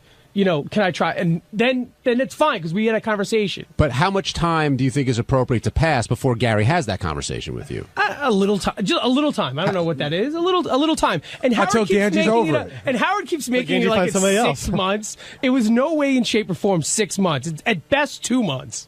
At best, which is still bad, but it's not as bad as 6. Do you still have claim to this chick? No, I have no claim. So My anyone boyfriend here, has claim like, you to wouldn't mind if anyone here really went for her? No, Benji, you can go for it. I got a question. What for about you. your ex-girlfriend? That I have claim for, and I'd have a big issue. How much with. time? That's you guys were together so long that there's no the time. I'd have a big issue forever. Chris in Long Island, you're on the wrap-up show. Hey, good morning, guys. You guys are making it like too complex. Like Ganji's argument is terrible. That's what you do in 5th grade. She's mine. I like her. Like you just can't do that. It's just so stupid. All right, so simplify it for us, Chris. Well, I don't know. Like what happened now? Like Artie just took her out. Went to Letterman. Like Ganji, who are you? You're fat. You're ugly. What does that have to do with anything? So is Artie. A lot. Okay, what is your point there? That was the stupidest point ever. Well, shut up. You're making it complex. Like you guys are making all these like different analogies or whatever. No, we're asking Ganji what the rules are. The Ganji's throwing it back at you and saying, "Well, what is the rule? What's the code?" Yeah, so you're saying Ganji. It varies. Like it's survival of the fittest. Like you can't just. So Ganji has no right to be pissed off at Artie. Or... No, not at all. All right, so let me see your girlfriend. Maybe I'll steal it from you. Yeah, good luck. Yeah. What's his name? All right, thank you, Chris. Let's go to Jay in Michigan. Jay, you're on the wrap-up show. Yeah, Gans, man, what a pussy you are, dude. You should have shot your move on this chick a long time ago. I agree with you. You know, what's the deal? I mean, you knew she had a boyfriend. I mean, you should have just got her to give it up. If she wasn't going to give it up, then leave her alone. Well, I think going into it, none of us had a chance personally. So I think, knowing that, she's free game. She's fair game for everyone. Hey, okay, Ganj, if the girl makes it clear to you that you don't have a shot, yeah, then the other guy should be allowed to do it. Yeah, sure. Okay. Because you did that to me once, but I did. Yeah. What I do? What happened? Do tell. What did I do? There was a girl, that Benji liked. There's been lots of girls I like that Benji liked. Yeah. So And then Ganji was aware that you liked them. Yes. And Ganji went after them anyway. Yes. No, because that was. I know the person. I know what you're talking about, and we both started that around the same time. I mean, exactly the same time. Okay. So Benji, but you wouldn't say you liked the person ever. But everybody knew he did. Yeah, but it was like, no, she's just a friend. No, she's just a friend. So in that case, you've never said you liked them. It's Doug's wife, so everyone. But Ganj, did you know that Benji was sort of? I would ask. Forget they didn't say it because Gary said everyone kind of understood it. I would always ask, and he would always say, "No, we're just friends." I don't believe that. So no, absolutely. You said it for years and years and years. Till just recently are you finally admitting that you liked her? For years you said no, you never did. So, I mean, what am I going to do? I mean, if he said at any point, yes, then I would have backed off. Totally. He didn't get anywhere with her. Anyway. Yeah, I didn't get anywhere. Anyway. That's the part I wanted to hear. He ended up in bed with her. That's it. And they cuddled. And that was it. Hey, it's Sal, and on Wednesday's wrap-up show, I came in here to explain my love of pee videos. And, of course, once again, nobody agreed with me, so make up your own mind. Check it out. Congratulations on your song today. That went over very well. Thank you. And then you went in and talked about how you love when women get pissed on. Well, we all have our things. You like the whole degradation thing, though, right? I mean, it's hard to explain. I like that. I love that a woman would be willing to submit herself to that because, to me, that's a girl who is the dirtiest, filthiest pig you can find, and Right, that's a girl who likes to be degraded. Yeah, a girl who likes it. But Sal, I think he's making a point. It's not that she's willing to go that far if it pleases Sal. That's right. You know what I'm saying? It's like a girl is willing to go to that level. Is she really that crazy and psychotic and horny, or is she doing it simply for the pleasure of her partner? So which one turns you on? Both. and let me ask you a question. If you were single and you had a girl and she said, please piss on me and stick my head in the toilet, that would turn you on, but is that somebody that you want to bring home? Or would you rather just watch? I'm a spectator. To me, it's a spectator sport. See, I can't. To me, if I had to pee on somebody, it takes too much work. You got to get them in the tub. You got to make sure it doesn't smell when she's done. And then you don't know, I'm not going to kiss her after I peed in her face, and I'm not going to want to touch her hair or have her lay down on my bed, wake up with yellow streaks all over my pillowcases. So very well thought out, by the way, the whole thing. Yeah. I remember, like, for me, you really hit the creep factor about 3 months ago, like well into the red, when you told me about your favorite porn clip of all time, which is that guy Rocco, who, what's Rocco's last name again? Safridi. Rocco Safridi. So he does these movies where he smacks girls around anyway, which is really creepy to start with. Yeah, I don't like the smacking. But the one that he's talking about is Rocco's doing this girl from behind, and he just picks her up and runs into the bathroom, and while he's still having sex with her, he starts sticking her head in the toilet. It's great because his dick is still wedged into her twat, and he manages to pick her up and run with her like a football. This is Savannah Rocco, right? Yeah. And but I remember, like, I watched the clip and I go, "Wow!" I guess it's almost like when people say that they're into like rubber and bondage and stuff. Yeah. Like I watch those clips and I go, "I don't know, just I don't get it." Yeah. And I didn't get where the turn on was for a girl to have her head jammed in a toilet. Me neither until I saw it. I swear. But I'm the guy watching. How about the girl who's actually doing it? You know what I mean? That's a lot worse than the person watching. Don't deflect. She got paid. That's true. Yeah. John in Michigan, you're on the wrap-up show. Hey, Sal, what's up, man? Hey, baby. Hey, if you and your wife actually got divorced, and you're talking about all this stuff about how you like to watch videos about girls getting pissed on and all that type of stuff, yeah. If you and your wife actually got divorced, would you actually want to date a girl like that, dude? No, but I wouldn't mind. Like I said, it's just convenient and simple to watch it on video. You know what I mean? Sal just sort of answered that, I think, too. Yeah. I mean, if you're watching the Hulk, you don't want to be actually on, you don't want it to be a live event. You don't want to be on that street when he's smashing cars and flinging them at buildings, as exciting as that might seem. It's just much more convenient to watch it and enjoy it from an entertainer's perspective. Do you guys hold on. The girl that's getting pissed on, she's an entertainer? She entertains me. It's adult entertainment. Do you guys really think it's that big of a deal? No, they're making that. No, it's gross. I went to a bar with 6 guys a few weeks ago. Irish Times, great place out in Holbrook. And I'm hanging out with 6 guys, and they were telling me how they were talking about pee videos, how they jack off to pee videos. And one dude goes, "That's disgusting." And all 6 guys looked at him like he was a homo.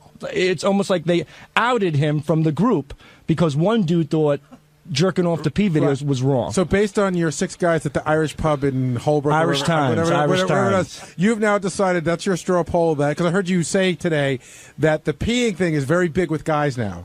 It is, from at least the people I meet. Yeah, the 5 guys you met at this pub. So that's where statistically speaking comes from? That's your sample size? No, I go to MovieMonster.com, and I've noticed that the piss videos have increased tremendously. The volume. Probably based on your viewing. Maybe, I don't know, but pee is what shit was in the 90s. The catalog of pee has gone up tremendously on that website. So I'm assuming it's a big market. Listen, if you absolutely love a girl, and she's like if your wife said to you, "Listen, I've always been embarrassed to tell you, but it turns me on to be peed on." Right. Would it really freak you out that much? Yeah. Yeah, I would like to think that I knew the person that I married didn't like to be peed on. And would that end it? No, I'm just not going to pee on her. Well, Gary, you like teen anal. But you do. I mean, I'd rather have a 40-year-old woman pee on a 40-year-old woman rather than jacking off to somebody who was where it's borderline pedophilia. It's not borderline. First of all, teen anal. What? 13? No. 14? You know what the girls are in those videos? They're 30-year-old girls wearing plaid skirts. Keep telling yourself that. Yeah. Oh, they're I'm watching underage porn. I don't know, but Gary, but that's what you're imagining. You're imagining teens.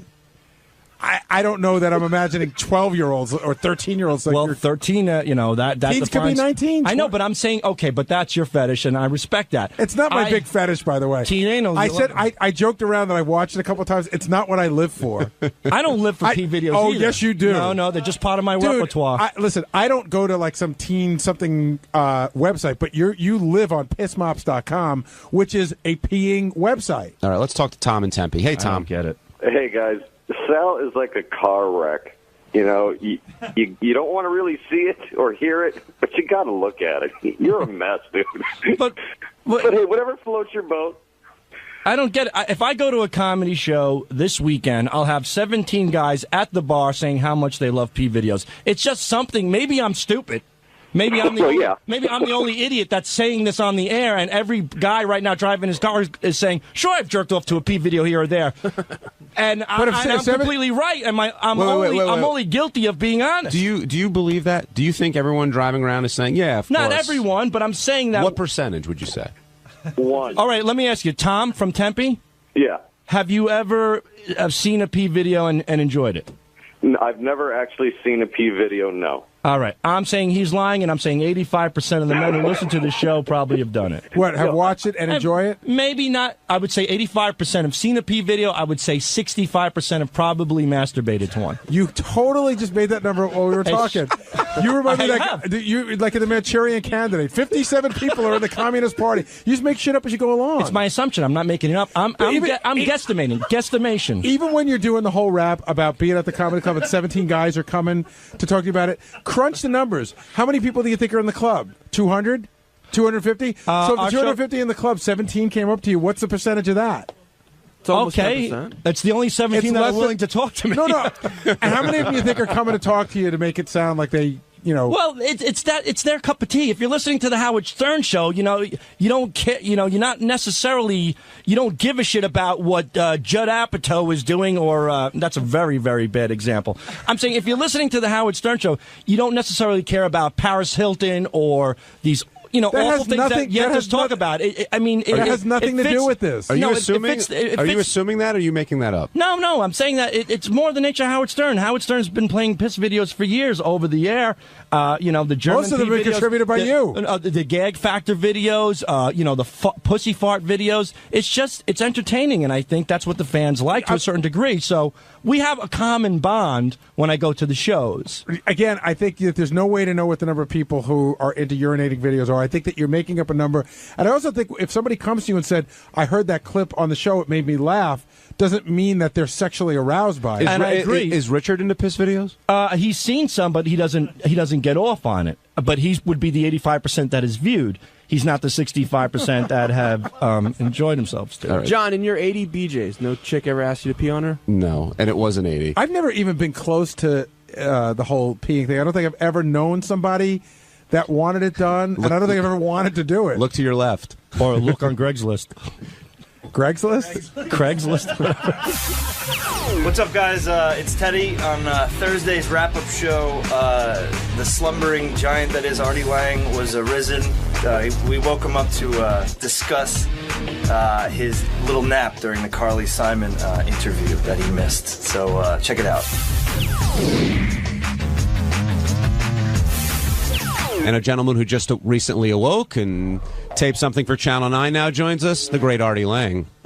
Are you well rested, Artie? Yeah, God, I wish you guys would have woke me up. I woke up and I was crazed. I was like, whoa, who won the gossip game? What was the fake story? Artie, how long do you think you could have gone if someone didn't get you up? Oh my! Were you like out? I'm gonna go home now and sleep till I fly to Dallas tomorrow at noon. But were you out when they woke you up? I was out. And you didn't hear anybody stirring around outside or anything? Because people were like going in and out. And no, after a few minutes, I was gone. That's a comfortable leather chair in there. Yeah, that's where I usually sleep when I'm taking a nap during the day. Yeah, but what's the germ? I don't know. Count on that thing. I mean, I got to tell you, you know what? All jokes aside, rare instances I need to take a nap when I have to do something in the city. Maybe I sleep in there like once every 4 months. Yeah. I'm bringing my own sheets and my own pillow. Yeah, I'll put them in my closet. I think I'm going to have to carry full sheets and pillow for this. The next time I do this bit. Now, you kicked Kathy Griffin out of there, right? Is that what happened? That was so much fun. She was mad at me too. Oh, I said, she goes, "Are you throwing me out? I want to watch Carly Simon." And I said, "I've got a monitor in my office." She goes, "Yeah, and I got a fucking Emmy." Yeah, oh yeah. Well, tell her this, to buy a radio and listen to the replay this afternoon. Well, she goes to me, "Is Artie okay?" I'm like, "Yeah, he's tired." No, is he okay? I'm like, "He's fine. He's just a little bit tired." John, don't lie to Kathy Griffin for me. Hey, anything for you, Artie. You know that. No, that was funny because I was just like, "Yeah, get out."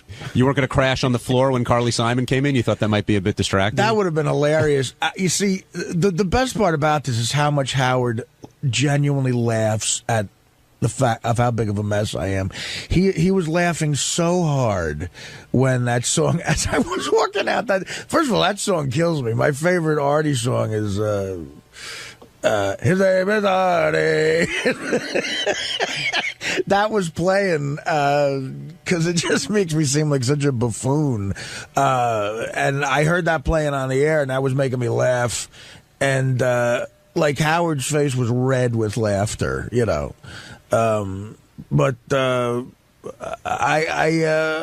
listen. I really needed sleep. What was I going to do?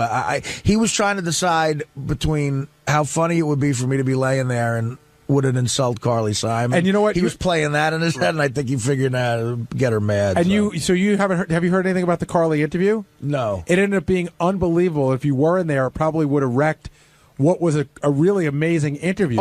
Sorry, Gary. No, just saying. I'm saying he made the right call. I'm saying he made the right call. But you haven't heard anything about the interview? What have I wrecked in the past? No. Artie, I didn't mean to insult you there. The Luke Wilson interview with. You mean if he was sleeping, she wouldn't have opened up as much? Yeah, Gary, you don't see how it's insulting saying if Artie was in there, the interview wouldn't have been that great. No, not if he were in there. If he were in there sleeping. Oh, well, that's what I meant. If you were. Oh, I'm sorry. I've said if you were laying on the. I'm kidding. All right. If you were laying down there sleeping, she wouldn't have opened up. What did she say? Well, her and James Taylor have not spoken to each other in 26 years. Wow. And it's really uncomfortable, and she really wanted to talk about it. And then Ben, her son, who was in the band, they talked about how weird it is for them, and they were both talking to Howard. They wouldn't talk to each other, but they were talking to each other through Howard. Wait, so they're not? They have issues too? Her and the kid? Carly and Ben talk to each other, but she doesn't know how to get a hold of James. She has no way to get a hold of him, and she thinks it's weird. She wants to communicate with James, but he won't talk to her. But she'll never talk to Ben about it. 26 years. 26 years. And he has a regular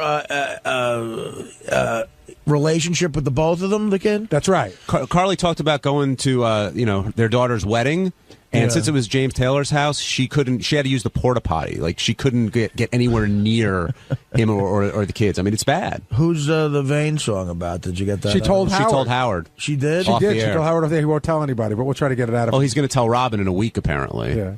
As long as she agrees not to tell Florentine. Wow. Yeah, because then Florentine could tell us on the USO tour. Why do I hate that I care about it? Ryan in Philly, you're on the wrap-up show. Hey, what's going on, guys? Hey, Ryan. What's up, Artie? Hey, man. Hey, real quick, you noticed that when Artie was falling asleep, it seemed like Robin, jumped right on it and called him out that he was sleeping on the past few days. And I bet you if Robin had her choice, that Artie might not even be on the show. It seems like she's very annoyed about that. What do you think? Robin, I think it's interesting, the dynamic between me and Robin. Robin gets annoyed with me sometimes. I don't think because she doesn't like me. I think because she's just annoyed that, I treat myself so badly, maybe. I don't know. And right. She's, the healthiest person in the world now. Like you guys are polar opposites? I mean... Well, yeah, but yeah, I noticed that too, man. I mean, you're right. It was like, oh my God, it's been every day now. It's like a teacher yelling at you, Yeah, he fell asleep yesterday, and this is ridiculous. So, well, keep sleeping, Artie. I think it's hilarious. It's great. Well, look, this is a character I pitched years ago. They wouldn't let me do it. Eric in Mount Vernon, you're on the wrap-up show. Hey, how's it going, guys? Hey, Eric. I just wanted to grill Artie a little bit. I'm like that crazy bitch that was on earlier. I'm also a recovering addict. I wanted to see maybe you guys, I know you got some cameras in there. I've never seen Howard 100, but maybe you could get a zoom in close up on Artie's pupils, or if he's bringing in some chocolate bars, or if he's drooling on himself, nodding out. Yeah, that'll be great. Can we do that? Wearing long sleeves. I mean, give him some sort of check over? Because it's like, it would be nice if the sleeping thing was preconceived, you know? Then it'd feel like at least we're being entertained because Artie's an entertainer. But I sort of feel like, you know, maybe I'm being entertained because Artie's secretly, you know, shooting the smack. Artie, anything you'd like to tell Eric from Mount Vernon? As long as you're entertained, dude. I mean, what does it matter? You're laughing at me or with me. You know, I agree I'm not the healthiest guy right now. I could use a few sit-ups. I don't know. I should join some sort of gym. But right now, I'm just having fun, man. Just drinking beers, smoking weed, snorting H. You know what I'm saying? Yeah. Eating cheeseburgers. So you're prepared for your big overseas trip? Yeah, man. What? I'm starting to get worried about that. By the way, I don't think I'm going to make it. My will is in order. Teddy's getting nothing.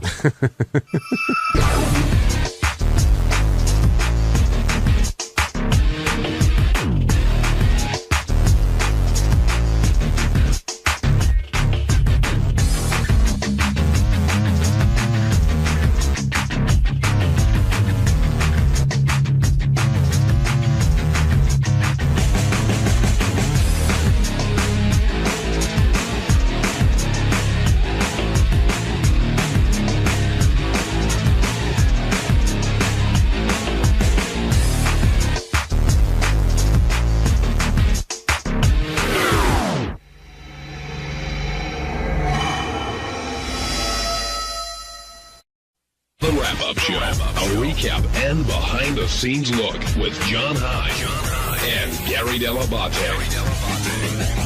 The best of the Wrap-Up Show begins now. Hey guys, it's Teddy. On Monday's wrap-up show, we discussed the Cindy Margolis dating game and whether or not Double A has had any success picking up any women with that awful, awful rap of his. It's pretty funny. Check it out. All right, we got a bunch of calls on Cindy Margolis' date today and that whole segment, so let's get into it. We'll start with Jim in Scranton. Jim, welcome to the wrap-up show. Hey, guys, what's up? How you doing? Good, Jim. The Cindy Margolis bit was excellent for the radio, but Double A, my new name for him now is absolute asshole, man.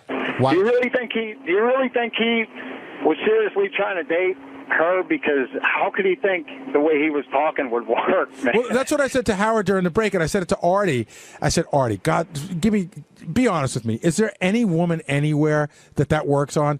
And Artie goes, yeah, you know, just chicks that works on, but I can't imagine who they are. It's the same chicks that, like, you have a mullet now, and they're like, oh, my God, I love your long hair. It's the same chicks. He'd have been able to pick up some kind of pig or something. She seemed pretty cool. She didn't seem like she's been with a lot of guys. But he was totally being himself. I think he was. I don't think he was. The other thing was, and again, Double A, if you listen, don't be mad at me, but Double A has clearly put on some weight.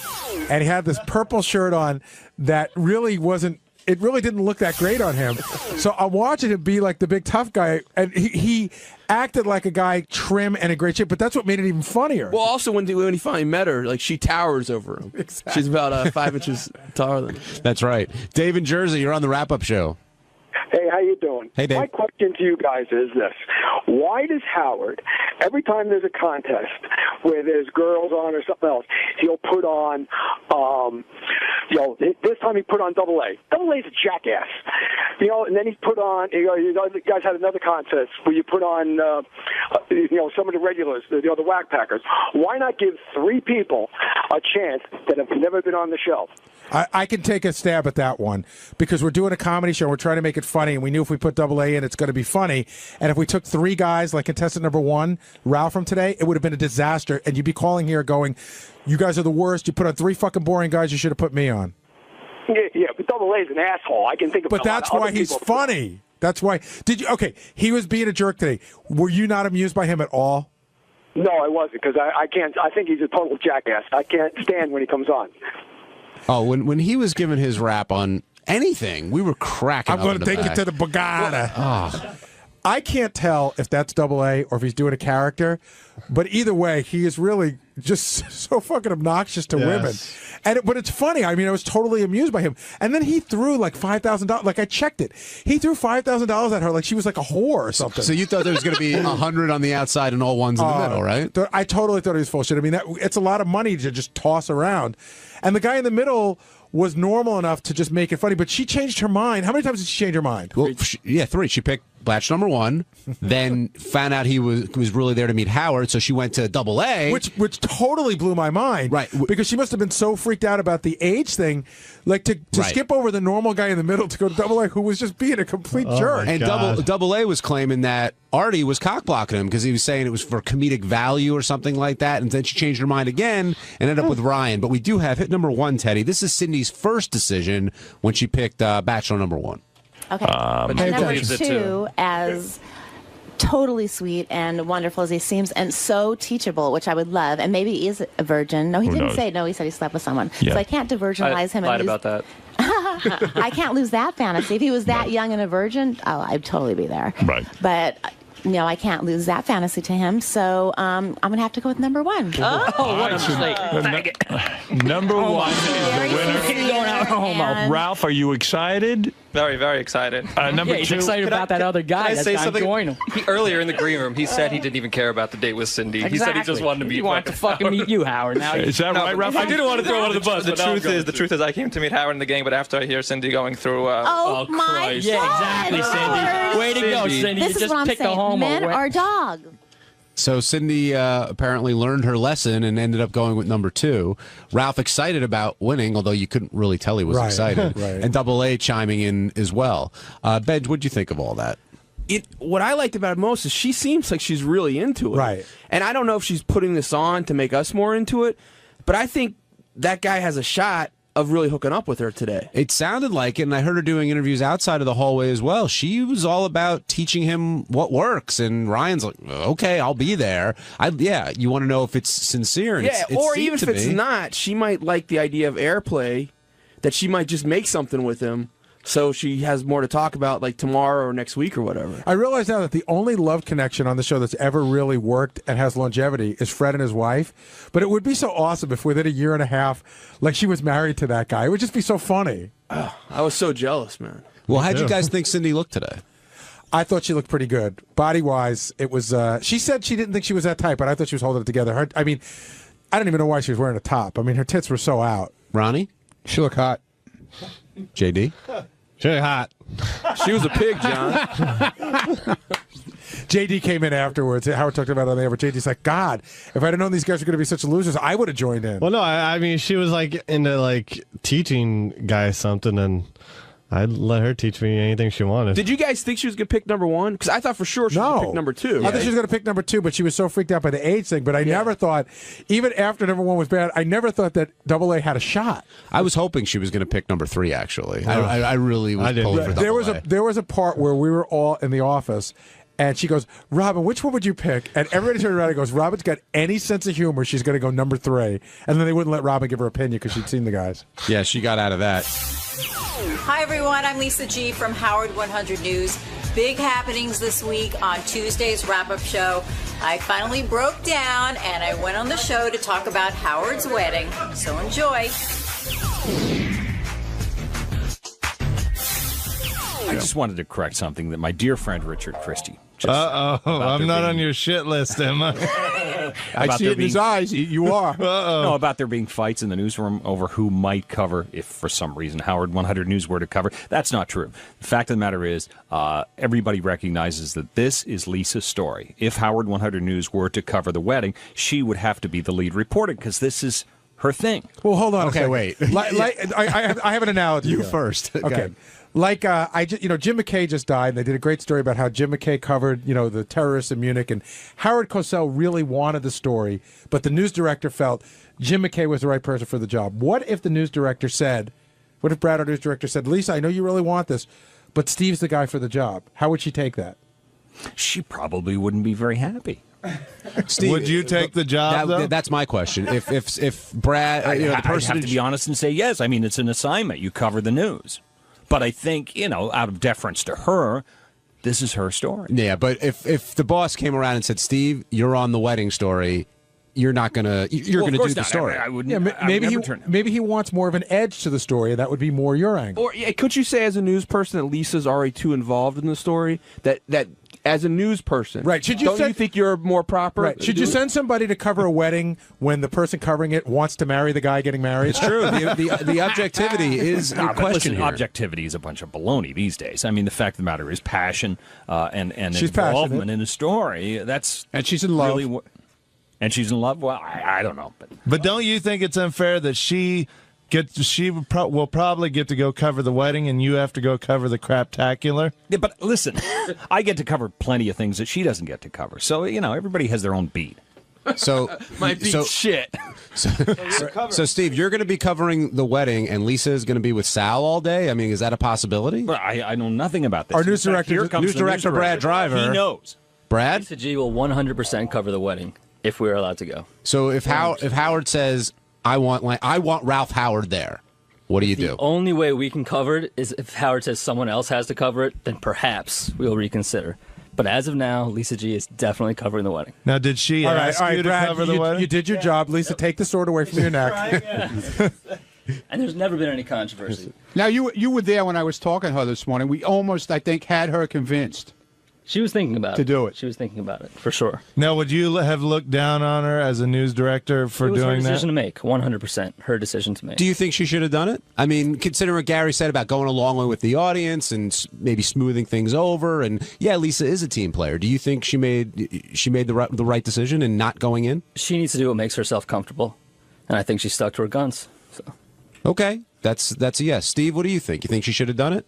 Oh, I don't know. I mean, I'm torn between being the Stern fan in me says, yeah, well, she kept saying, but why don't you ask Steve Langford to do it? Would you have done it?